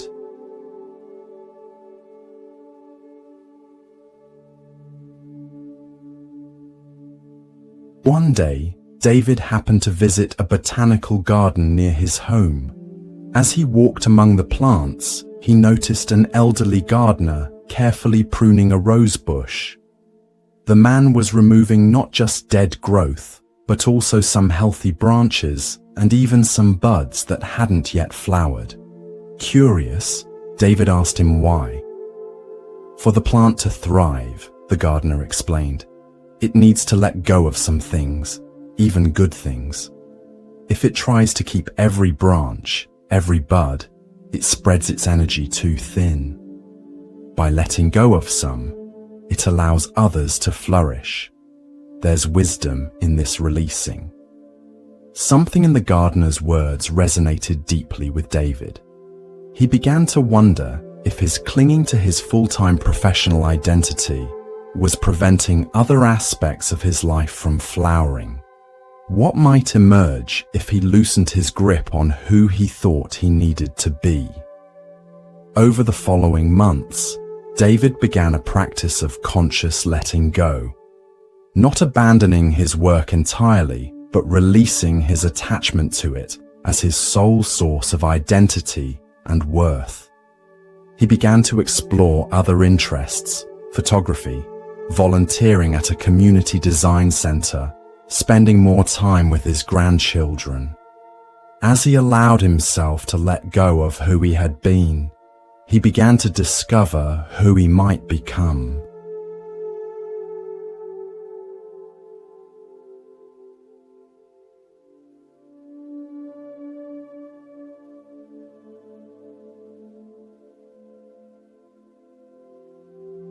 The anxiety didn't disappear overnight, but it gradually transformed. The tight knot of fear that had accompanied thoughts of slowing down began to loosen as David opened to new possibilities. I'm still an architect, he told a friend, but I'm also many other things. And I'm discovering that letting go isn't the same as losing. Sometimes it's making room for something new. This is the wisdom of non-attachment, of letting go, not abandoning what matters, but holding it more lightly.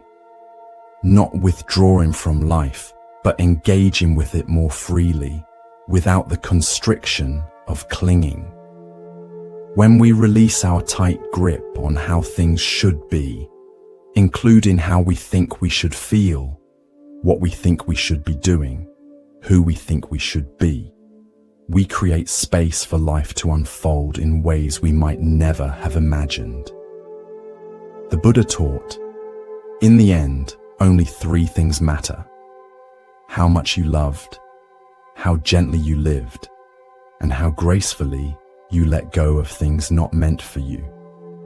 This letting go is not a single event, but an ongoing practice, a continual releasing of what no longer serves, what no longer fits, what no longer reflects the truth of who we are becoming.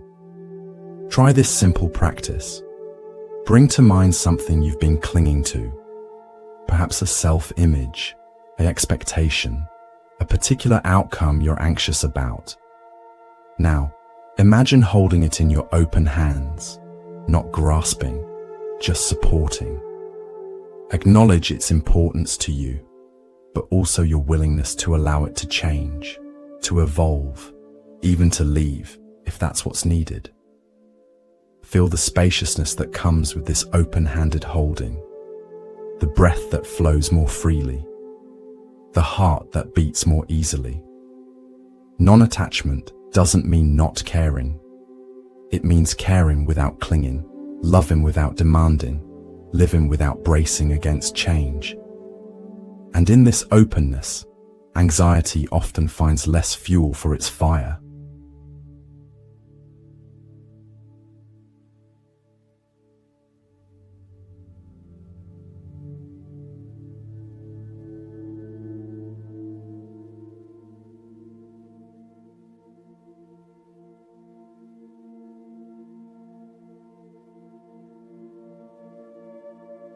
Another powerful teaching from the Buddhist tradition that can help transform anxiety is known as the middle way.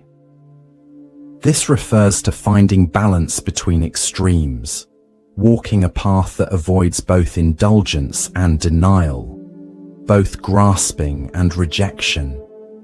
It's a way of living that's neither too tight nor too loose, neither rigid nor chaotic. Anxiety often pulls us toward extremes. We might swing between obsessive worry and complete avoidance, between overthinking every detail and numbing out entirely, between rigid control and total surrender. The middle way offers a balanced alternative, a path of moderation, of skillful engagement that neither clings nor rejects. The Buddha discovered this middle way through his own experience. After years of ascetic practice, denying his body food and comfort in pursuit of spiritual awakening, he realized that such extreme self-denial was not the path to liberation, but he also knew that the opposite extreme, indulging every desire, avoiding all discomfort, was equally unhelpful. The middle way emerged as a path of balance, taking care of the body's needs without becoming enslaved to its wants, acknowledging emotions without being controlled by them, engaging with life's challenges without being overwhelmed by them. This middle way can be especially helpful when working with anxiety. Instead of fighting against anxious feelings, one extreme, or being completely overtaken by them, the other extreme, we can find a middle path, acknowledging the anxiety's presence without giving it more power than it deserves, attending to its message without believing everything it says, taking appropriate action without letting fear make our decisions.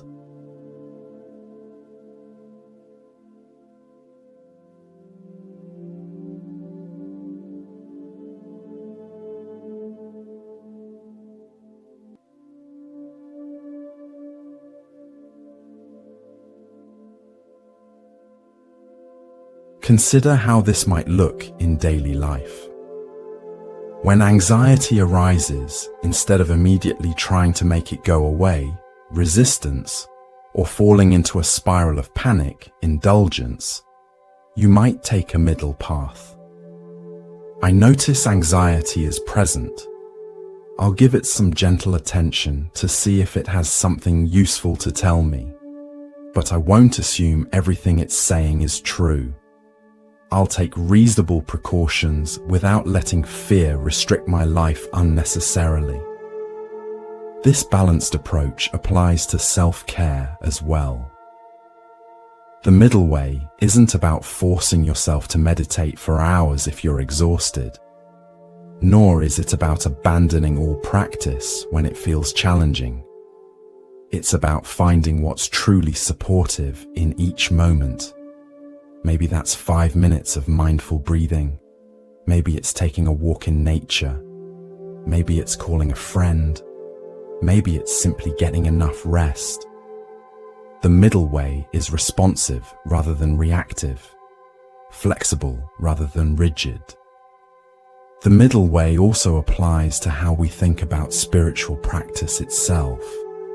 Sometimes people approach Buddhism or meditation with the expectation that they'll never feel anxious again, that they'll achieve some perfect state of calm.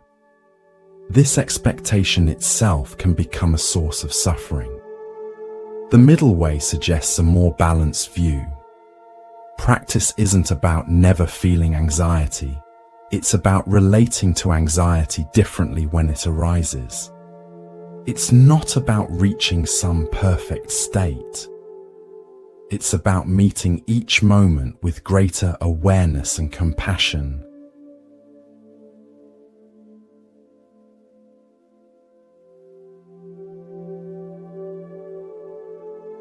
Let me share a story that illustrates this teaching. There was a woman named Helen, 73 years old, who had always been known for her competence and self-sufficiency.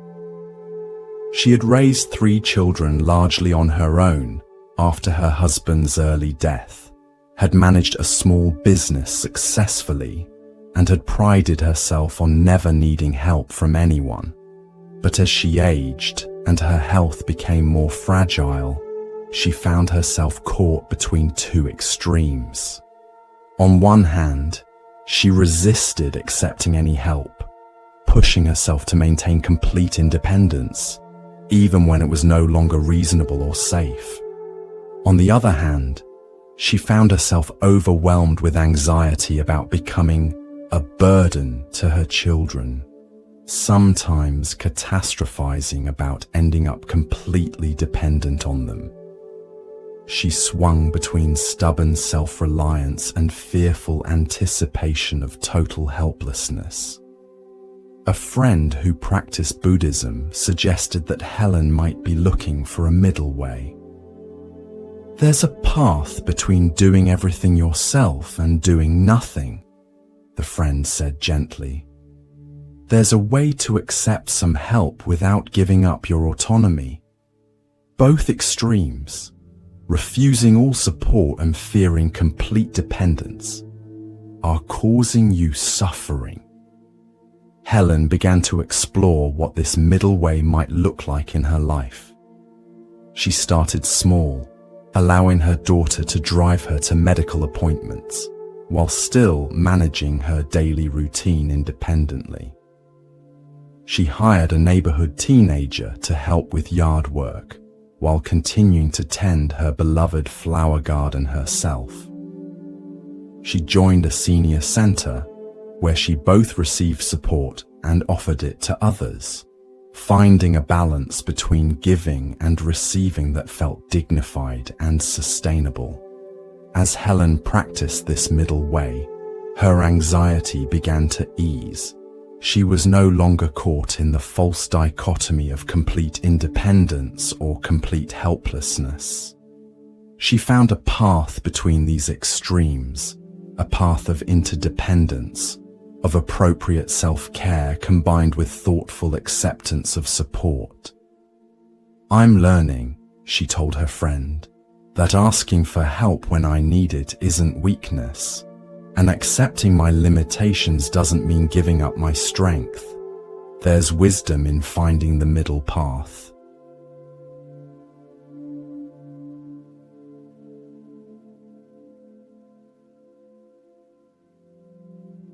This is the promise of the middle way, not perfection, but balance. Not the absence of challenges, but a more skillful way of meeting them. Not a life without anxiety, but a relationship with anxiety that doesn't swing between denial and overwhelm. The middle way offers a path of wisdom that acknowledges reality while not being defined by it, that takes appropriate action without being driven by fear.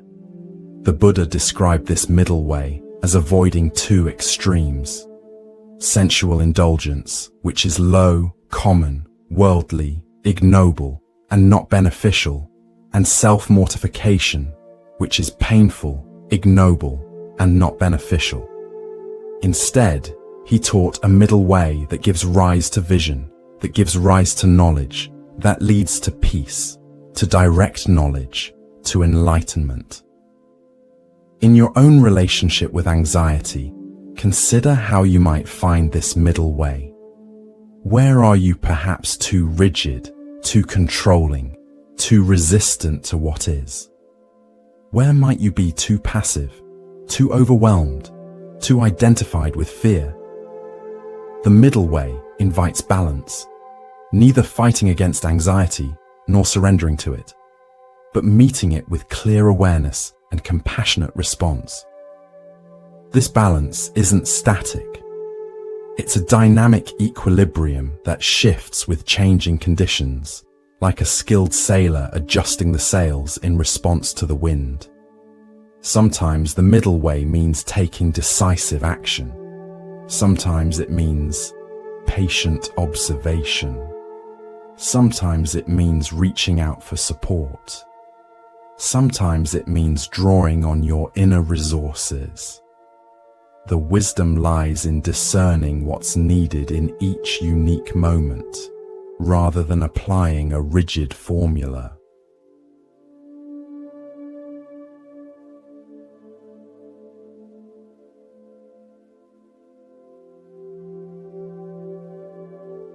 As we deepen our exploration of Buddhist wisdom for working with anxiety, let's turn to another powerful teaching: the recognition of interconnectedness, or what's sometimes called interbeing.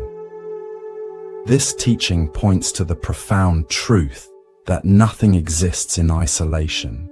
Everything is connected to everything else, arising together in a vast web of mutual dependence. Anxiety often thrives on a sense of isolation. When we're caught in fear, we may feel cut off from others, alone with our struggles, separate from the flow of life. We may believe that our pain is uniquely ours, that no one else could understand, that we must face our fears in isolation. This sense of separation itself intensifies suffering, adding loneliness to anxiety, disconnection to fear. But the Buddha's teaching on interconnectedness offers a different perspective. It reminds us that we are never truly alone, that our lives are woven together with countless others, that our very existence depends on an infinite network of relationships. From the air we breathe to the food we eat, from the words we speak to the thoughts we think, everything arises in connection, in relationship, in mutual dependence. When we recognize this truth of interconnectedness, anxiety begins to shift.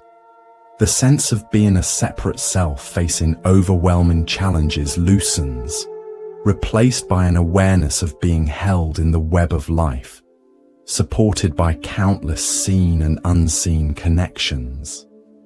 We begin to feel less isolated in our struggles, more attuned to the shared nature of human experience.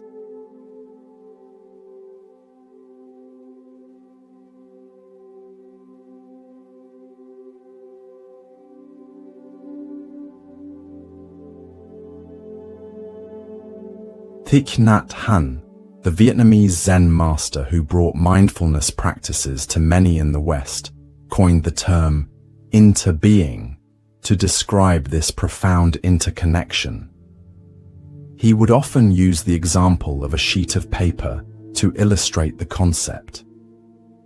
If you are a poet, you will see clearly that there is a cloud floating in this sheet of paper. Without a cloud, there will be no rain. Without rain, the trees cannot grow, and without trees, we cannot make paper. He would continue tracing these connections: the logger who cut the tree, the wheat that became bread to feed the logger, the sun that nurtured the wheat, and so on in an endless web of relationships. Nothing exists by itself. Everything inter-is. This recognition can be deeply comforting when anxiety arises. Instead of facing fear as an isolated individual, we can remember our place in the larger whole, our connection to all life. We can draw strength from these connections, finding support not just in human relationships, but in our fundamental belonging to the earth, to the elements, to the vast flow of life itself.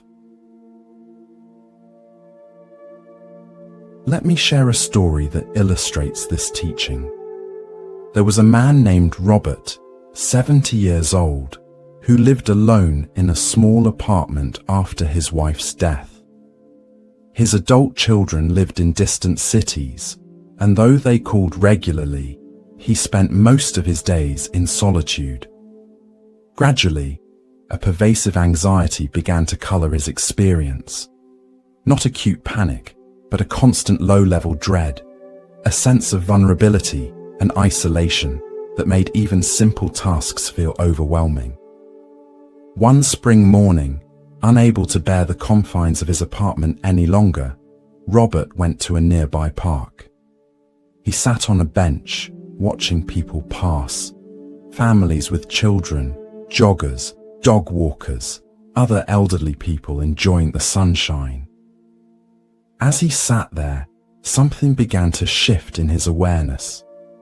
He noticed the way the trees moved in the wind, the same wind that touched his skin. He watched birds gathering twigs for nests, squirrels darting among the roots. He observed how people nodded to each other as they passed, small acknowledgements of shared space.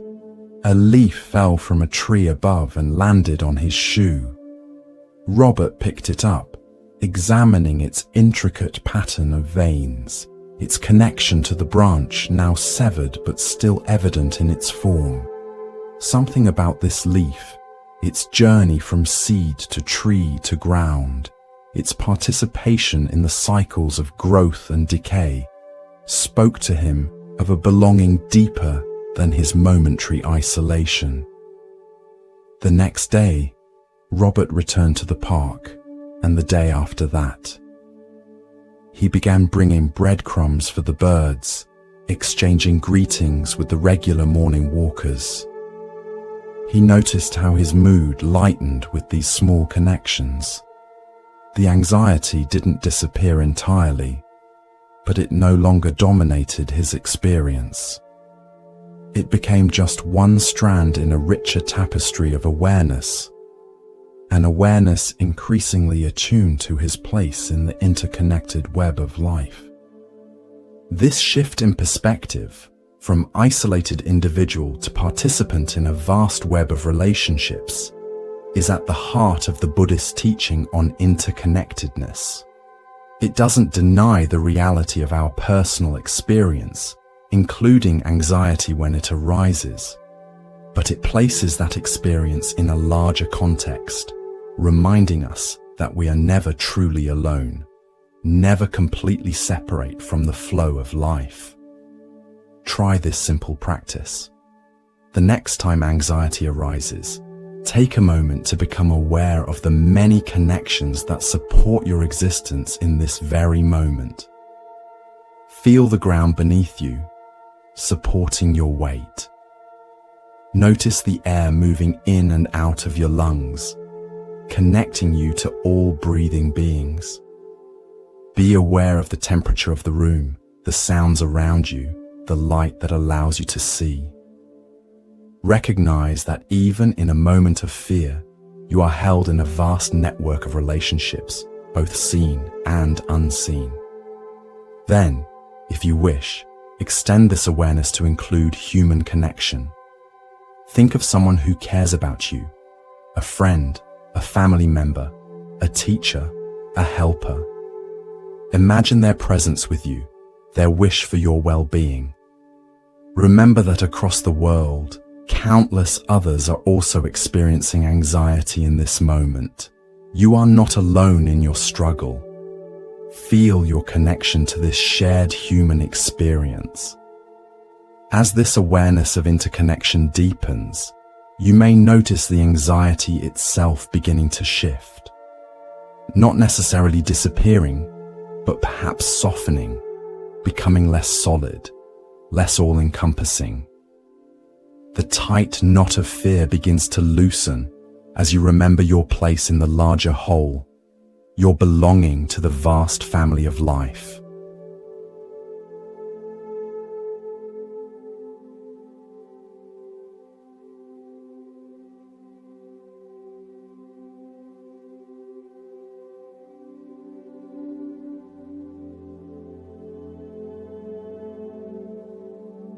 The Buddha expressed this understanding of interconnectedness in the teaching of dependent origination, which points to how all phenomena arise in dependence on multiple causes and conditions. Nothing exists independently. Everything emerges from a complex web of relationships and influences. This includes our mental and emotional states. They too arise from conditions, not from some inherent fixed self. When we apply this understanding to anxiety, we begin to see it not as a solid, permanent part of who we are, but as a temporary state arising from certain conditions, perhaps physical tiredness, or unprocessed emotions, or challenging circumstances, or habitual thought patterns. And just as conditions can give rise to anxiety, different conditions can give rise to peace, to clarity, to ease. This recognition is empowering. It means we're not stuck with anxiety as an inherent trait or permanent condition.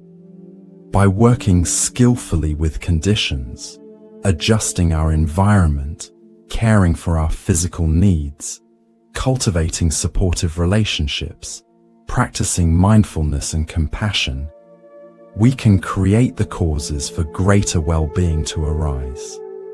Not through force or control, but through wise attention to the conditions that support peace rather than distress. Interconnection also reminds us that we can draw on resources beyond our individual selves when facing anxiety. We can lean on the support of others, friends, family, teachers, healthcare providers. We can find comfort in nature, in art, in spiritual traditions. We can remember that we're part of a long lineage of humans who have faced fear and found ways to work with it wisely. We don't have to figure it all out alone.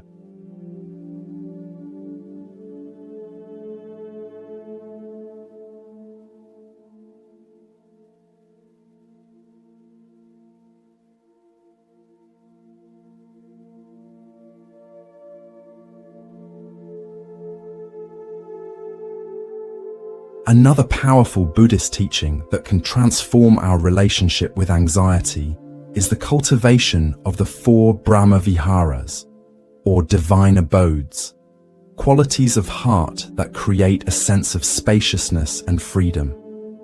These are loving-kindness, metta, compassion, karuna, appreciative joy, mudita, and equanimity, upekkha. These heart qualities act as natural antidotes to the constriction of anxiety. Where anxiety tightens, these qualities open. Where fear separates, these qualities connect. Where worry creates turbulence, these qualities bring balance. By intentionally cultivating these states, we create inner conditions less hospitable to anxiety and more supportive of peace. Let's explore these 4 heart qualities more deeply, with specific practices for each that you can incorporate into your daily life to work with anxiety.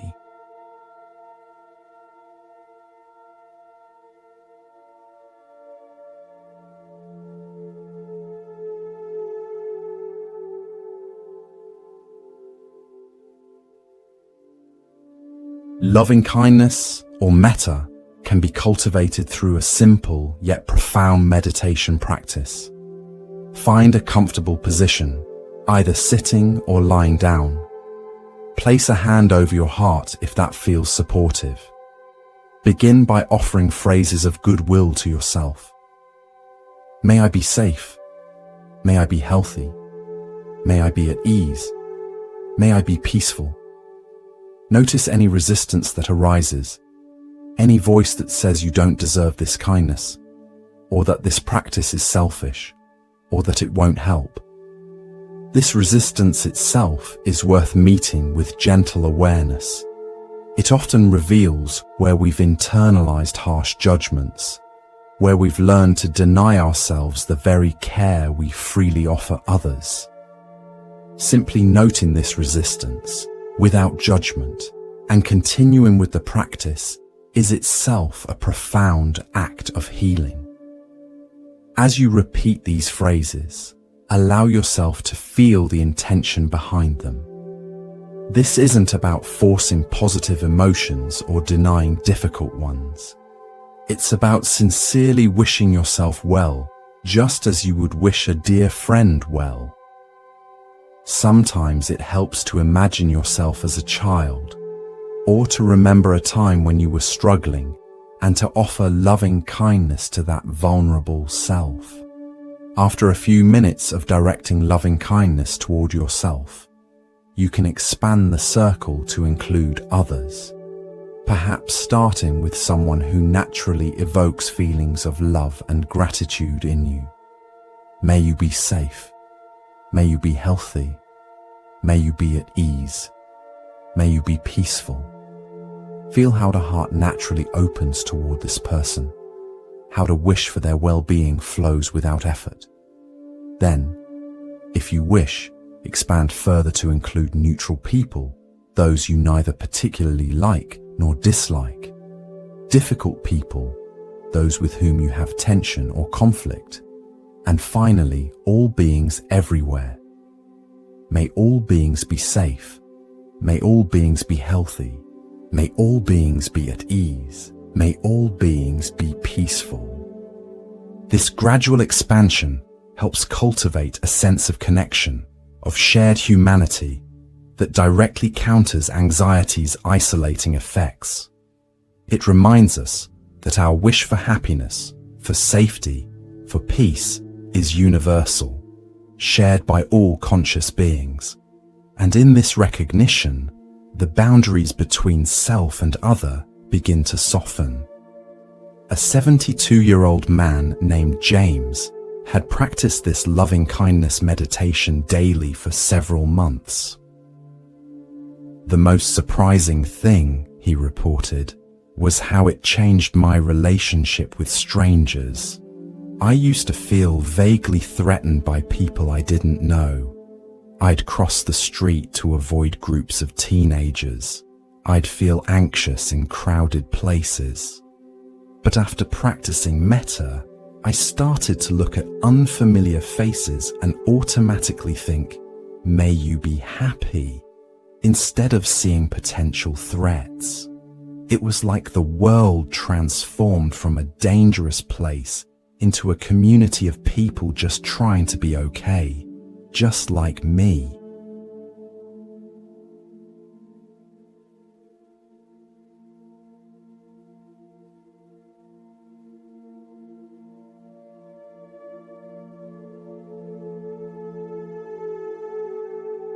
Compassion, or karuna, builds on the foundation of loving-kindness but responds specifically to suffering, our own and others. Where anxiety tends to contract around pain, creating resistance and fear, compassion opens toward difficulty with warmth and care. It acknowledges suffering without either minimizing it or becoming overwhelmed by it. A simple compassion practice begins with mindful awareness of your own experience. When anxiety arises, try placing a hand on your heart or another soothing spot on your body. Acknowledge the difficulty with gentle words. This is a moment of suffering. This is hard. Then offer yourself compassion. May I be kind to myself in this difficult time. May this suffering ease. The physical touch combined with kind words activates your body's caregiving system, releasing hormones like oxytocin that help counter the stress response. It's a way of becoming your own good friend, your own compassionate companion, especially in moments when anxiety feels isolating. As with loving kindness, you can extend this compassion practice to others, recognizing suffering in those around you and offering the sincere wish for that suffering to ease. This doesn't mean you have to fix anyone's problems or take on their emotional burdens. It simply means acknowledging pain with an open heart, rather than turning away in fear or discomfort. Sarah, a 68-year-old retired teacher, found that compassion practice transformed her relationship with chronic pain and the anxiety it triggered. I used to fight against the pain, she said. I'd get angry at my body, frustrated with my limitations, terrified that it would never end. But learning to meet the pain with compassion, to say, "This is really hard, may I be kind to myself right now," changed everything. The pain is still there, but my relationship with it is different. There's less fear, less struggle, and strangely, that often means less pain too.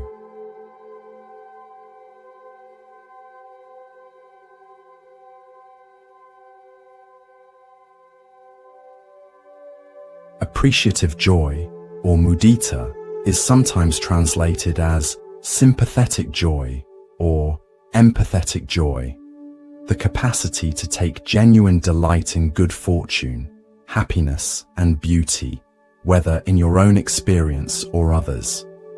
This quality directly counters anxiety's tendency to focus on what's wrong, what's lacking, what's threatening. It rebalances our attention, ensuring that we notice and appreciate what's well in our lives, not just what's challenging. To cultivate appreciative joy, try this simple practice. Each night before sleep, recall 3 moments from the day that brought even small happiness or satisfaction. Perhaps the taste of a good meal, a kind interaction with a stranger, a moment of beauty in nature, the accomplishment of a task, or the simple pleasure of a hot shower. Let yourself savor these moments, feeling the positive emotion associated with them. This isn't about forcing positivity or denying difficulties. It's about making sure your attention includes the whole of your experience, not just the anxious parts. You can extend this practice to include joy at others' happiness as well. When you witness someone else's good fortune, success, or pleasure, whether a friend, family member, or stranger, consciously cultivate gladness for them. How wonderful that they're experiencing this happiness. May it continue and grow. This practice helps counter tendencies toward envy or comparison that can fuel anxiety and isolation. Michael, a 75-year-old man who had struggled with anxiety for decades, found that practicing appreciative joy gradually shifted his default attention. I used to immediately notice what was wrong in any situation, he said. The one cloud in an otherwise blue sky. The one thing that didn't go according to plan in an otherwise good day. My mind was like a negativity magnet. Learning to intentionally notice and appreciate good things, even tiny things like the warmth of sunlight on my face or the sound of birds in the morning, started to rewire that habit. Now I still notice problems, but I also naturally notice beauty, kindness, things to be grateful for, and that broader perspective makes anxiety less overwhelming.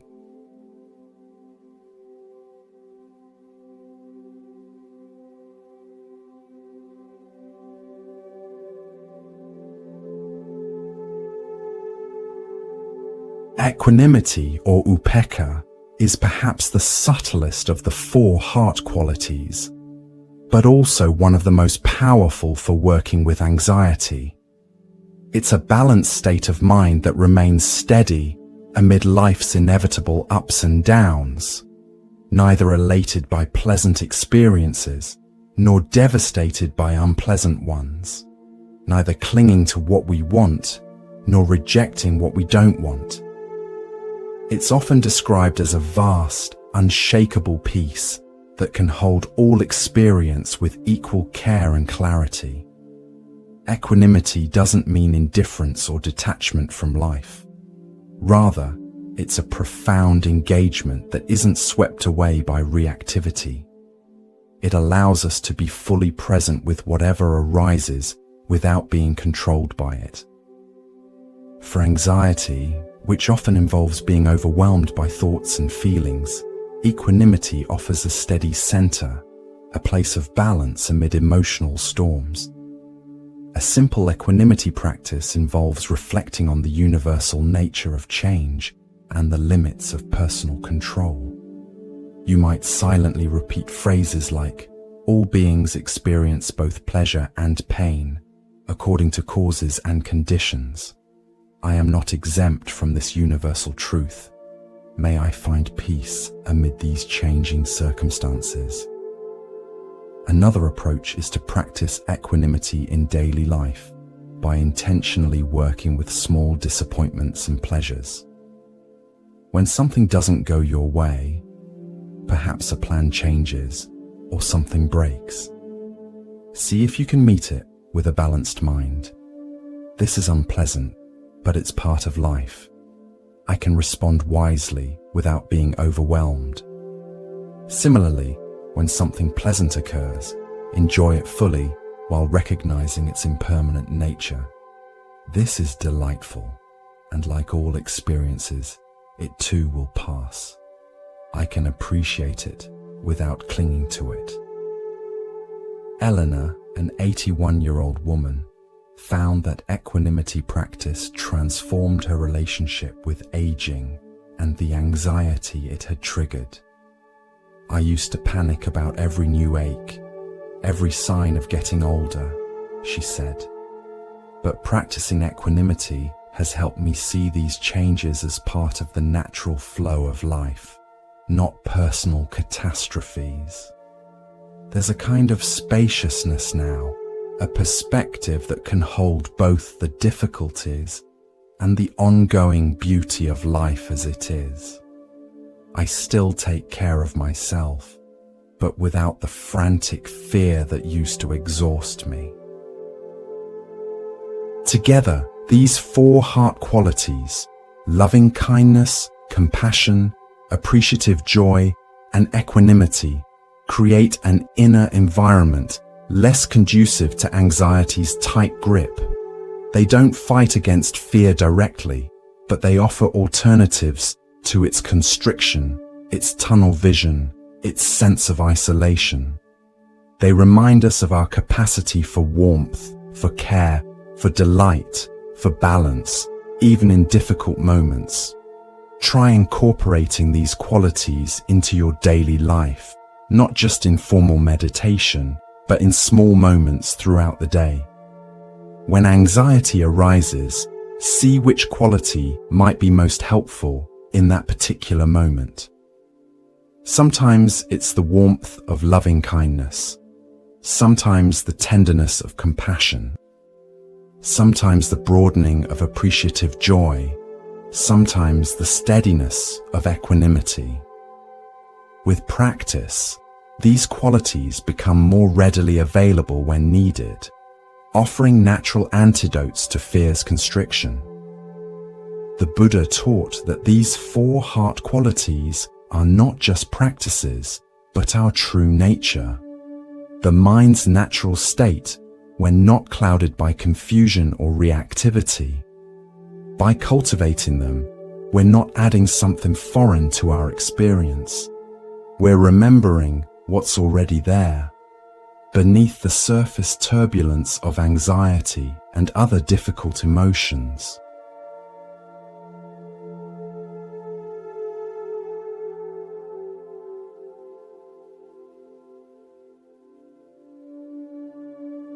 Now let's turn to one more powerful Buddhist teaching that can help transform anxiety: the practice of taking refuge. In Buddhist tradition, practitioners take refuge in 3 sources of support and guidance: the Buddha, representing awakened awareness; the Dharma, the teachings and truth; and the Sangha, the community of practitioners. This act of taking refuge isn't about blind faith or dependency. It's about connecting with sources of wisdom and support beyond our individual, limited perspective. When anxiety arises, it often creates a sense of being adrift, unmoored, without solid ground. Taking refuge reminds us that we're not alone in our struggles, that we can lean on wisdom greater than our momentary fears, that we're part of a long tradition of humans who have faced similar challenges and found paths through them. But what does it mean to take refuge in the context of anxiety? It doesn't mean these sources of support will magically make anxiety disappear. Rather, they offer perspective, guidance, and companionship as we learn to work with fear more wisely.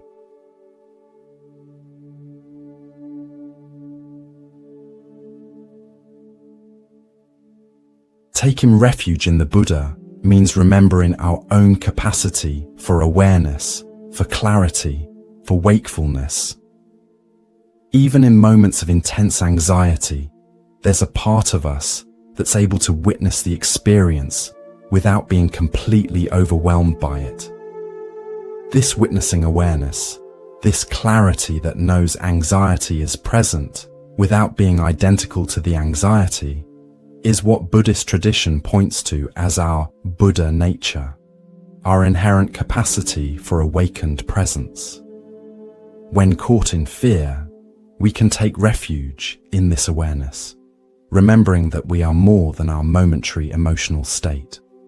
We can rest in the space that knows anxiety rather than being wholly identified with the anxiety itself. This shift in perspective from "I am anxious" to "I am aware of anxiety" creates crucial breathing room, a sense of having ground under our feet, even in turbulent emotional weather.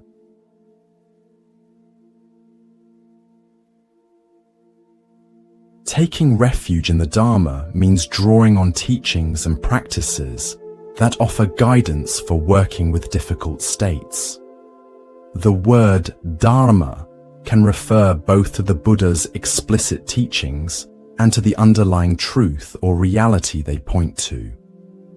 When anxiety arises, we can take refuge in specific practices like mindfulness of breathing, loving-kindness meditation, or the contemplation of impermanence that have helped countless practitioners before us navigate similar terrain.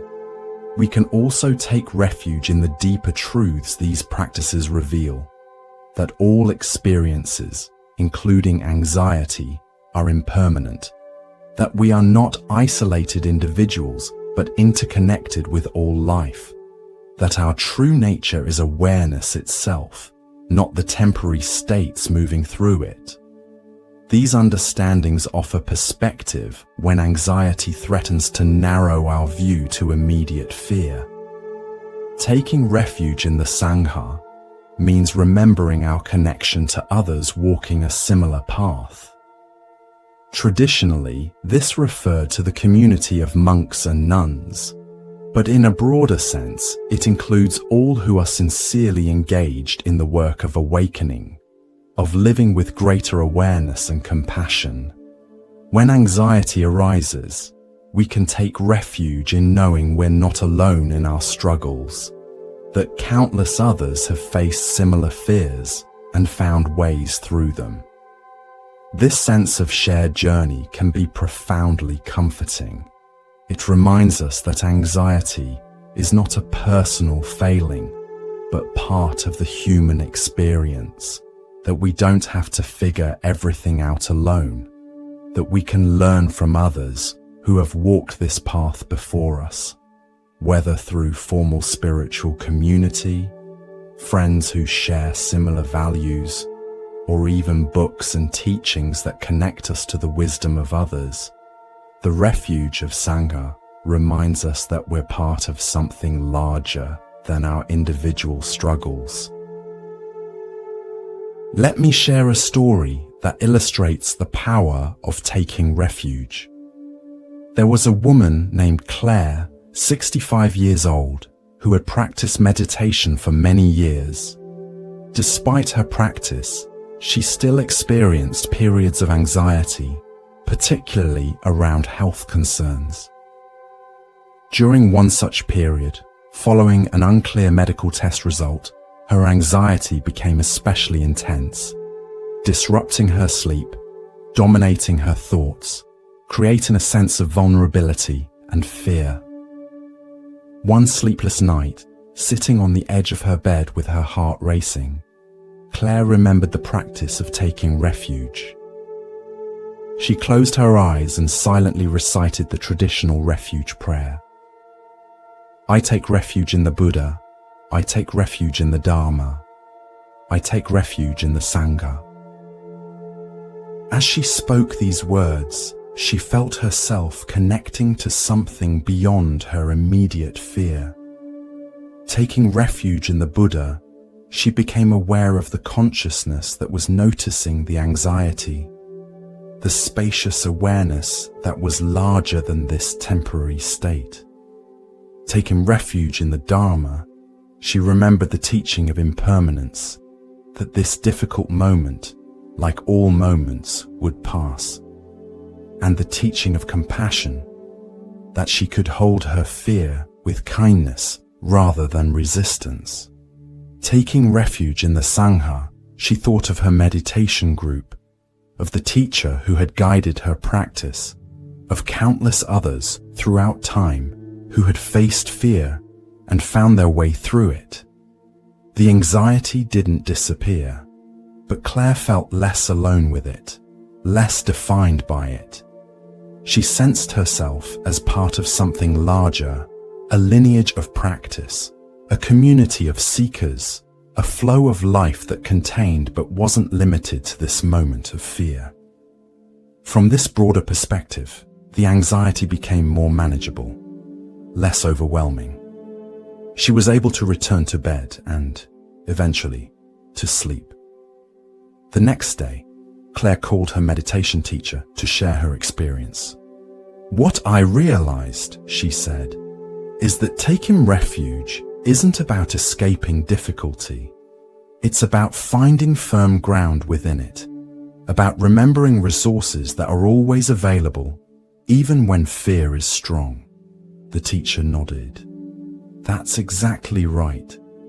Taking refuge isn't hiding from the storm. It's finding shelter within it.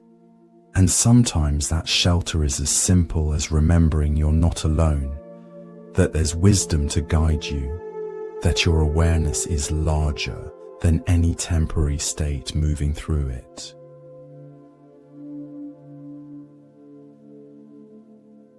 You can practice taking refuge in your own way, adapting it to what feels meaningful and supportive for you. It might be a formal recitation, like Claire's, or a simpler remembrance of the resources available to you, both internal, your own capacity for awareness, for kindness, for perspective, and external, teachings that have helped you, people who support your journey, traditions that offer guidance. The key is recognizing that when anxiety arises, you don't have to face it in isolation, relying solely on your own resources in that vulnerable moment. You can draw on wisdom larger than your individual perspective, on practices tested by time, on the companionship of others walking a similar path. This recognition itself helps ease anxiety's grip, reminding you that you're part of something larger than your momentary fears. Taking refuge doesn't mean anxiety will never arise. It means you have support when it does. It means you're not starting from scratch each time fear appears. It means you're connected to sources of wisdom and guidance that can help you navigate even the most challenging emotional terrain with greater skill and ease.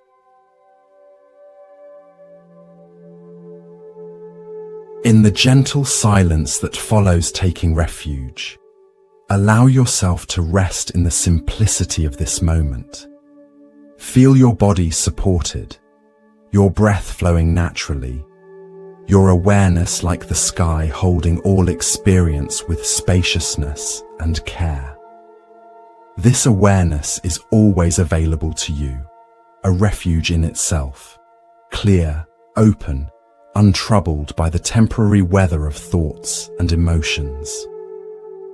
As we come to the end of this exploration of Buddhist teachings for anxiety, remember that these practices are not about achieving some perfect state of calm.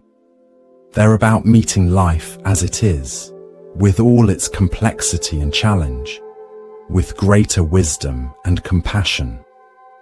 They're about finding freedom not from difficult emotions, but within them, discovering that peace is possible even when anxiety is present.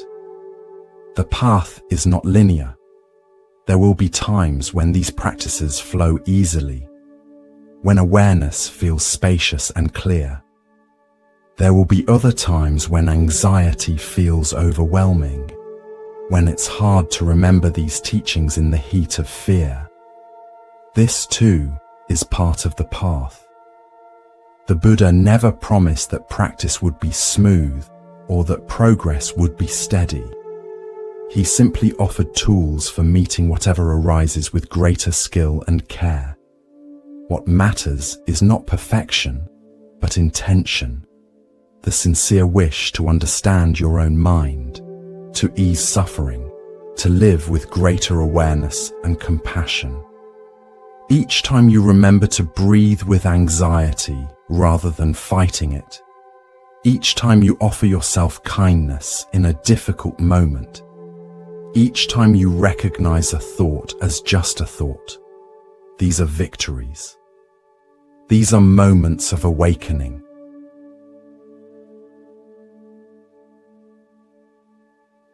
The Buddhist teacher Pema Chodron, known for her accessible teachings on working with difficult emotions, writes, "We think that the point is to pass the test or overcome the problem. But the truth is that things don't really get solved.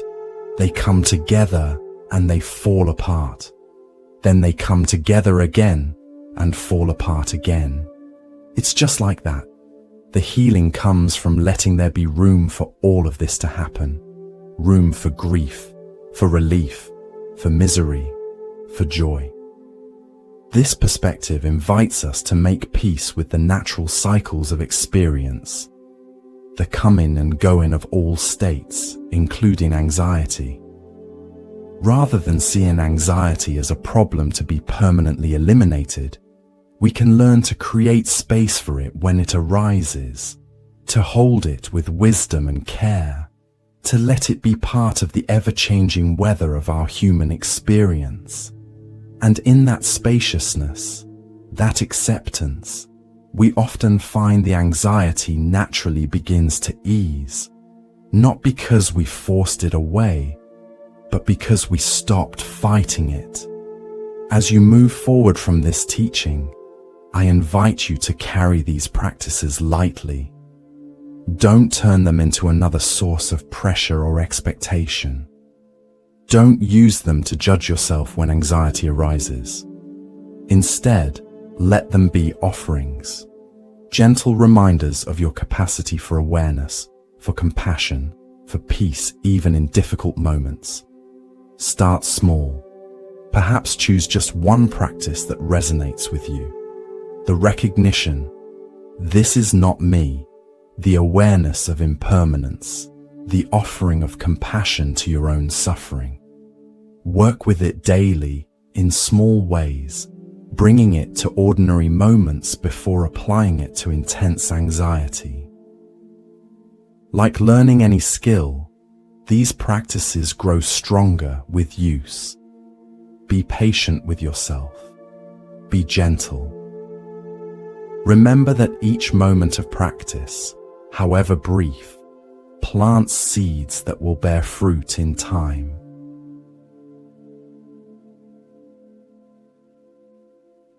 And remember that you're not alone on this path.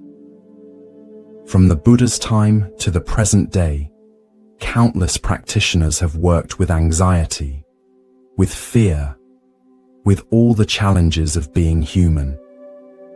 Their footsteps are visible on the path ahead of you, their wisdom available to guide you, their companionship a reminder that while your experience is unique, the basic human struggles are shared.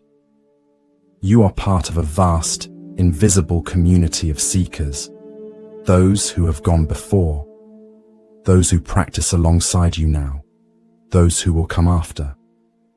In this connection, there is strength. In this belonging, there is comfort. If you've stayed with me through this exploration, I want to acknowledge the attention, the care, the sincerity you've brought to this journey. The very fact that you're listening, that you're open to these teachings, that you're willing to look at anxiety with curiosity rather than just trying to escape it. This itself is a profound act of courage and wisdom. It's the beginning of transformation. The Buddha is said to have described his teaching as being like a finger pointing to the moon. The words themselves are not the truth, but they point toward a truth that can be directly experienced. My words tonight have been just such a pointing. The real discovery, the real transformation, happens in your own direct experience as you work with these practices in your daily life. Trust that experience. Let it be your guide. Let it reveal the wisdom that's already within you, waiting to be uncovered.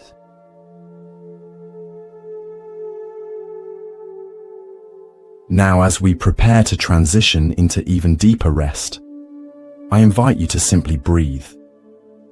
Feel the gentle rhythm of your inhale and exhale, the subtle rising and falling of your chest.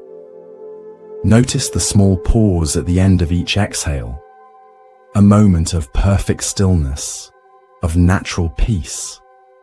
Your breath has been with you since your first moment in this world, and it will be with you until your last.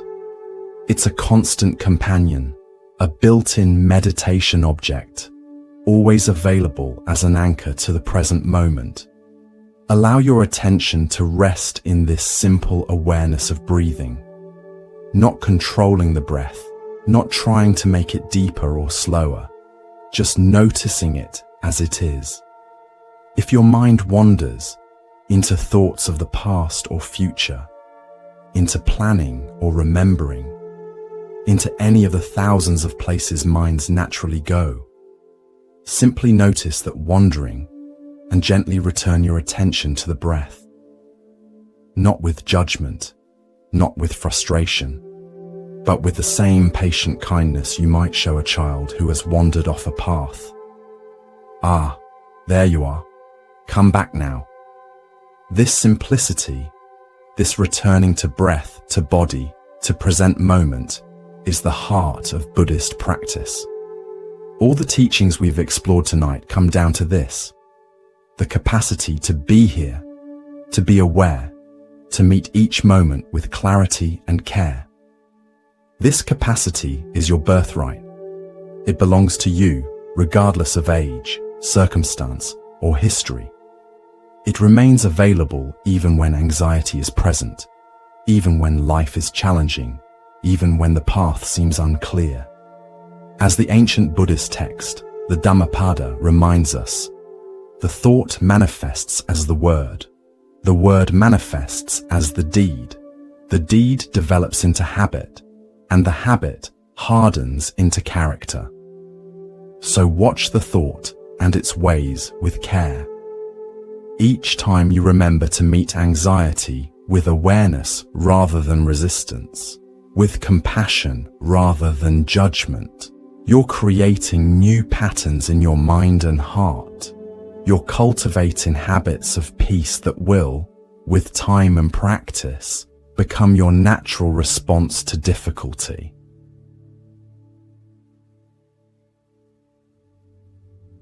Now, as we come to the end of this teaching, I invite you to rest even more deeply. Let your body become heavy and comfortable. Let your breath find its own natural rhythm. Let your mind settle, like a jar of water that, left undisturbed, gradually becomes clear as the sediment sinks to the bottom. If you're listening as you prepare for sleep, know that these teachings will continue to work in you even as you rest. The seeds of awareness, of compassion, of peace that have been planted tonight will grow in their own time, in their own way. Trust this process. Allow it to unfold naturally, without forcing, without striving. And if anxiety should visit you in the night, as it sometimes does, emerge from the depths when the conscious mind relaxes its guard, remember that you have tools to work with it wisely. Remember that you can breathe with it rather than fighting it. Remember that you can offer it kindness rather than resistance. Remember that you can recognize it as a temporary visitor rather than a permanent resident of your mind and heart. In the words of the Buddha, peace comes from within. Do not seek it without. This peace is your true nature, not something to be achieved or earned, but something to be uncovered, remembered, returned to. It's present even now, beneath the surface movements of thought and emotion, like the deep stillness at the bottom of a lake, undisturbed by the waves on the surface. Rest in this peace. Trust this peace. Allow it to hold you, to heal you, to guide you home to your own true nature, spacious, aware, at ease.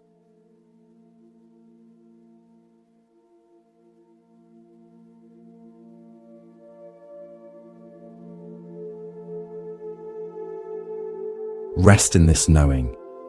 Rest in this peace.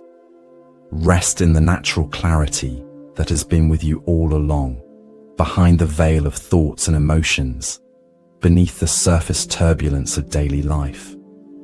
This clarity is your birthright, your true home, the ground of your being. As you continue to rest, the boundaries between wakefulness and sleep may begin to blur. This borderland state is honored in Buddhist traditions as a special opportunity for insight, a time when the conceptual mind loosens its grip and more subtle awareness can emerge. Allow yourself to drift in this in-between space, neither grasping at wakefulness nor pursuing sleep, simply present with whatever arises. The ancient yogis spoke of yoga nidra, yogic sleep, a state of conscious rest where the body sleeps but awareness remains clear and present.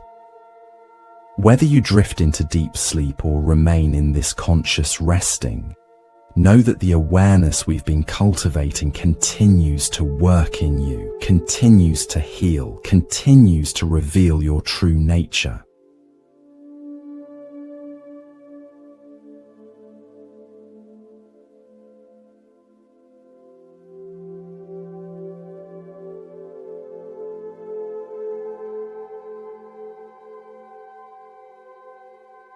Every breath you take is a reminder of the constant flow of life through you, the giving and receiving that connects you to all living beings, to the earth itself. Every inhale receives life-giving oxygen. Every exhale releases what is no longer needed. This rhythm has sustained you from your first moment and will continue until your last. It requires no effort, no management, no control. Only your grateful participation in the miracle of being alive. Feel how this breath moves, not just in your lungs, but throughout your entire body, refreshing cells, energizing tissues, supporting life at the most fundamental level. This breath is both utterly ordinary and completely miraculous. A constant reminder of your place in the web of life, your participation in the vast exchange that sustains all beings. As you rest in this awareness of breath, allow any remaining tension in your body to soften and release. Perhaps scan your body slowly from head to toe, offering gentle attention to each area, inviting relaxation wherever you find holding or tightness. The body knows how to release, how to heal, how to return to its natural state of ease if we simply give it permission, if we simply get out of its way. Notice the weight of your body being fully supported by whatever surface you're resting on. Feel the points of contact, the back of your head, your shoulders, your hips, your legs, and allow your weight to surrender completely to this support. There's nothing to hold up, nothing to manage, nothing to control. Your body can be completely at ease, completely at rest.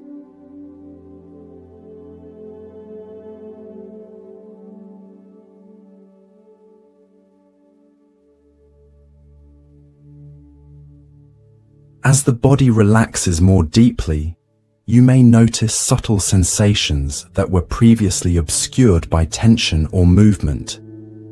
The gentle pulsing of blood in your fingertips, the slight expansion and contraction of your ribcage with each breath, the warmth or coolness of air on your skin. These delicate perceptions are available when the mind grows quiet, when awareness becomes more refined, when we settle into the simplicity of just being.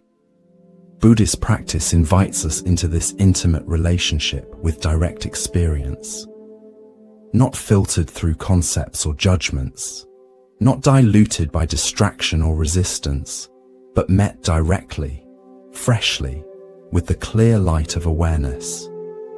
This is the essence of mindfulness. This direct, non-conceptual knowing of experience as it unfolds moment by moment.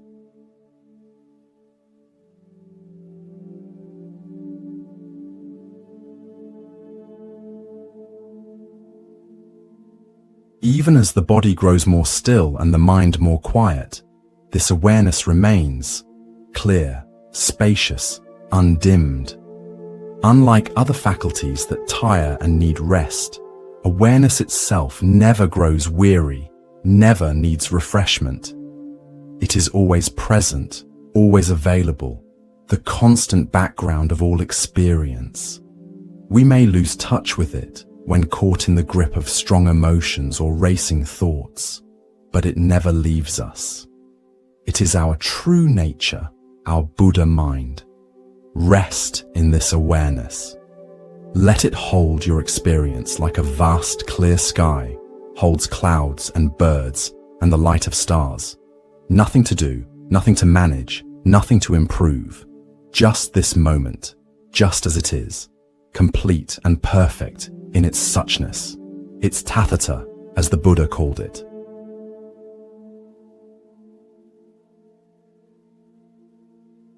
If thoughts continue to arise, perhaps reflections on the teachings you've heard, perhaps concerns about tomorrow, perhaps remnants of the day's activities, simply notice them without getting caught in their stories. See how they arise from nowhere, linger for a moment, and dissolve back into silence. You don't need to follow them. You don't need to complete them. You don't need to do anything with them at all. Just this noticing, this gentle awareness of their coming and going, is enough.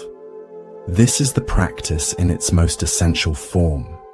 Not manipulating experience, not trying to achieve special states, but simply being present with what is, moment by moment, with clarity and kindness. This practice doesn't require special conditions or formal settings. It can be carried into every aspect of life, into daily activities, into relationships, into challenges and joys alike. It becomes a way of being, not just a thing we do. As the Buddha taught, the past is already gone. The future is not yet here. There is only one moment for you to live, and that is the present moment. This teaching isn't meant to disconnect us from memory or foresight, but to remind us that life only ever happens now. This breath, this sensation, this awareness. This is where life is directly experienced, where peace is discovered, where wisdom unfolds.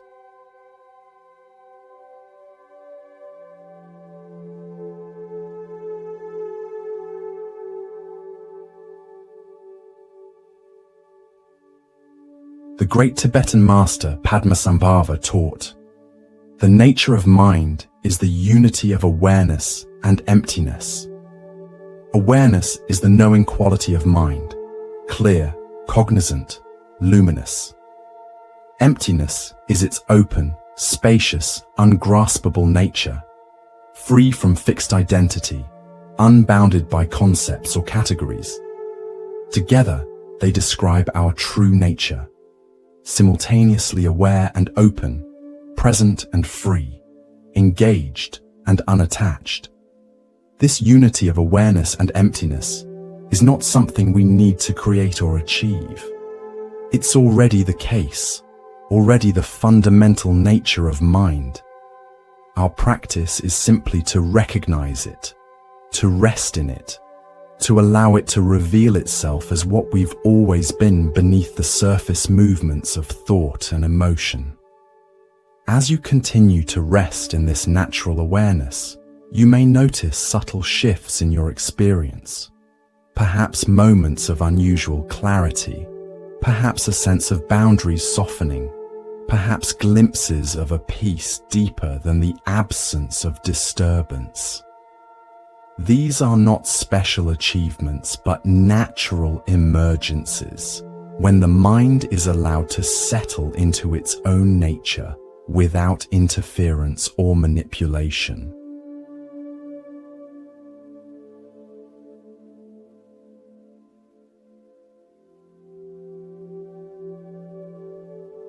Throughout Buddhist traditions, sleep is recognized as an opportunity for practice, for insight, for healing.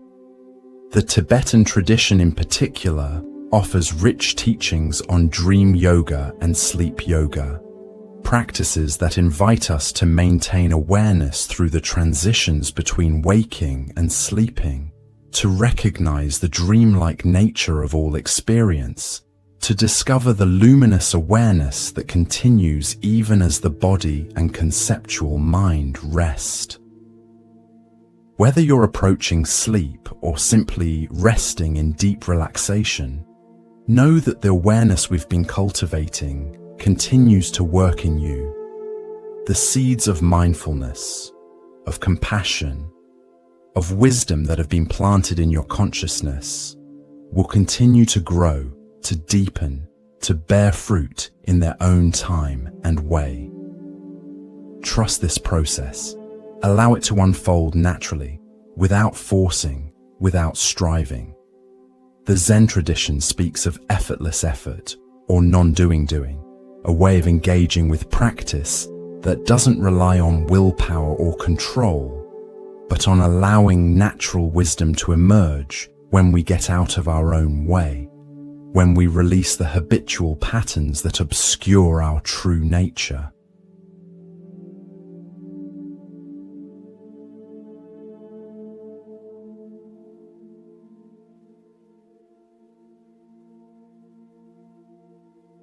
As we come to the end of this exploration of Buddhist teachings for working with anxiety, I want to acknowledge the attention, the openness, the sincerity you've brought to this journey.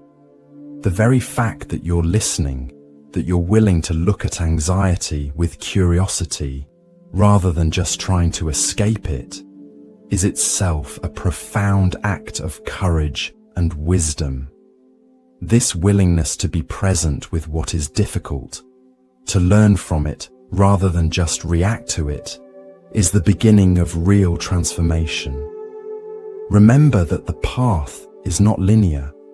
There will be times when these practices flow easily, when awareness feels spacious and clear, when peace seems natural and accessible.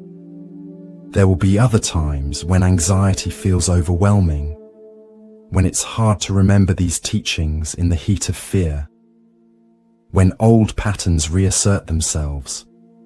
This too is part of the path. The Buddha never promised that practice would be smooth or that progress would be steady. He simply offered tools for meeting whatever arises with greater skill and care. What matters is not perfection, but intention. The sincere wish to understand your own mind, to ease suffering, to live with greater awareness and compassion. Each time you remember to breathe with anxiety rather than fight in it, each time you offer yourself kindness in a difficult moment, each time you recognize a thought as just a thought, these are victories. These are moments of awakening.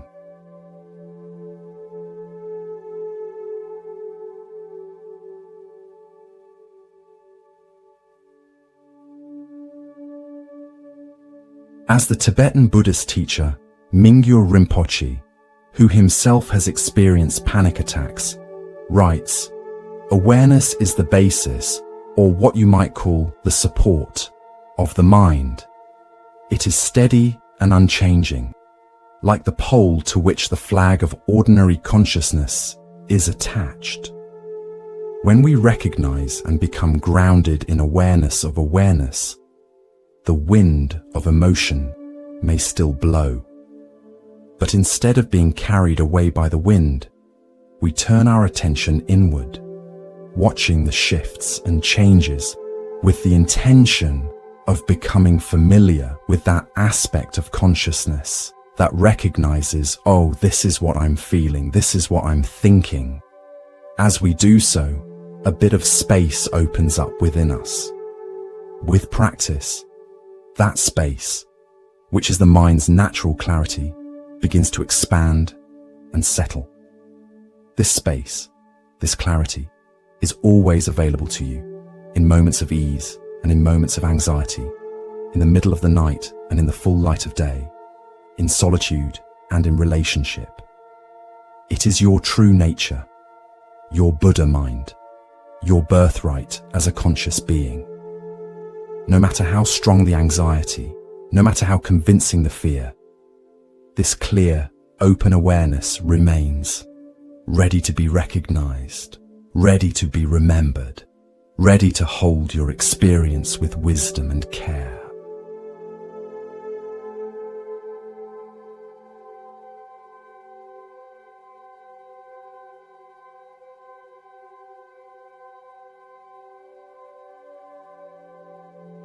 I invite you to rest ever more deeply in this natural awareness. Let your body be completely at ease, supported and held. Let your breath find its own rhythm, without control or manipulation. Let your mind settle into its own clarity, neither grasping at thoughts nor pushing them away. If you're prepared for sleep, allow yourself to drift naturally toward that threshold, carrying the peace of these teachings with you into dreams and deep rest. If you're continuing in wakeful relaxation, simply be with what is, moment by moment, with gentle attention and an open heart. Either way, know that you carry these teachings within you now. They've been planted in the fertile soil of your attention, your sincerity, your wish for freedom from suffering. They'll continue to work in you, to unfold in their own way, to bear fruit in their own time, not through force or control, but through the natural wisdom of your own awareness. May you rest well. May you wake refreshed. And may you carry the peace of these teachings into all aspects of your life, finding in them whatever serves your journey toward greater ease, greater clarity, greater love. Deep peace of the running wave to you. Deep peace of the flowing air to you. Deep peace of the quiet earth to you.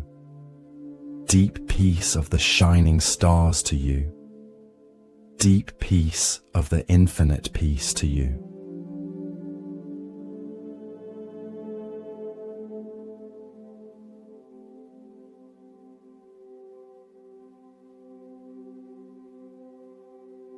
As you drift towards sleep or continue in restful wakefulness, I leave you with these traditional Buddhist blessings.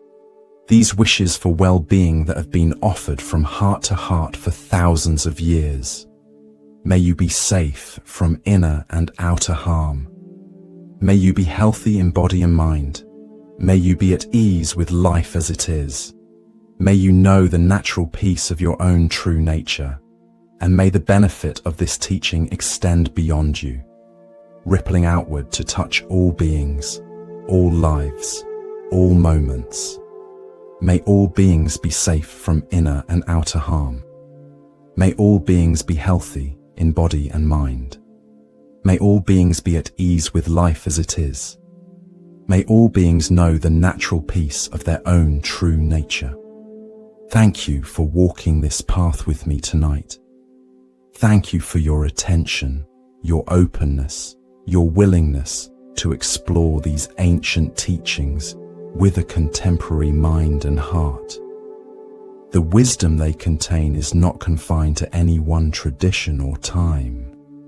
It belongs to all who sincerely seek freedom from suffering, all who wish to live with greater awareness and compassion. May you rest well, may you wake refreshed, and may you carry these teachings forward in your own unique way, finding in them whatever serves your journey toward greater peace, greater wisdom, greater love. Good night, and deep peace to you.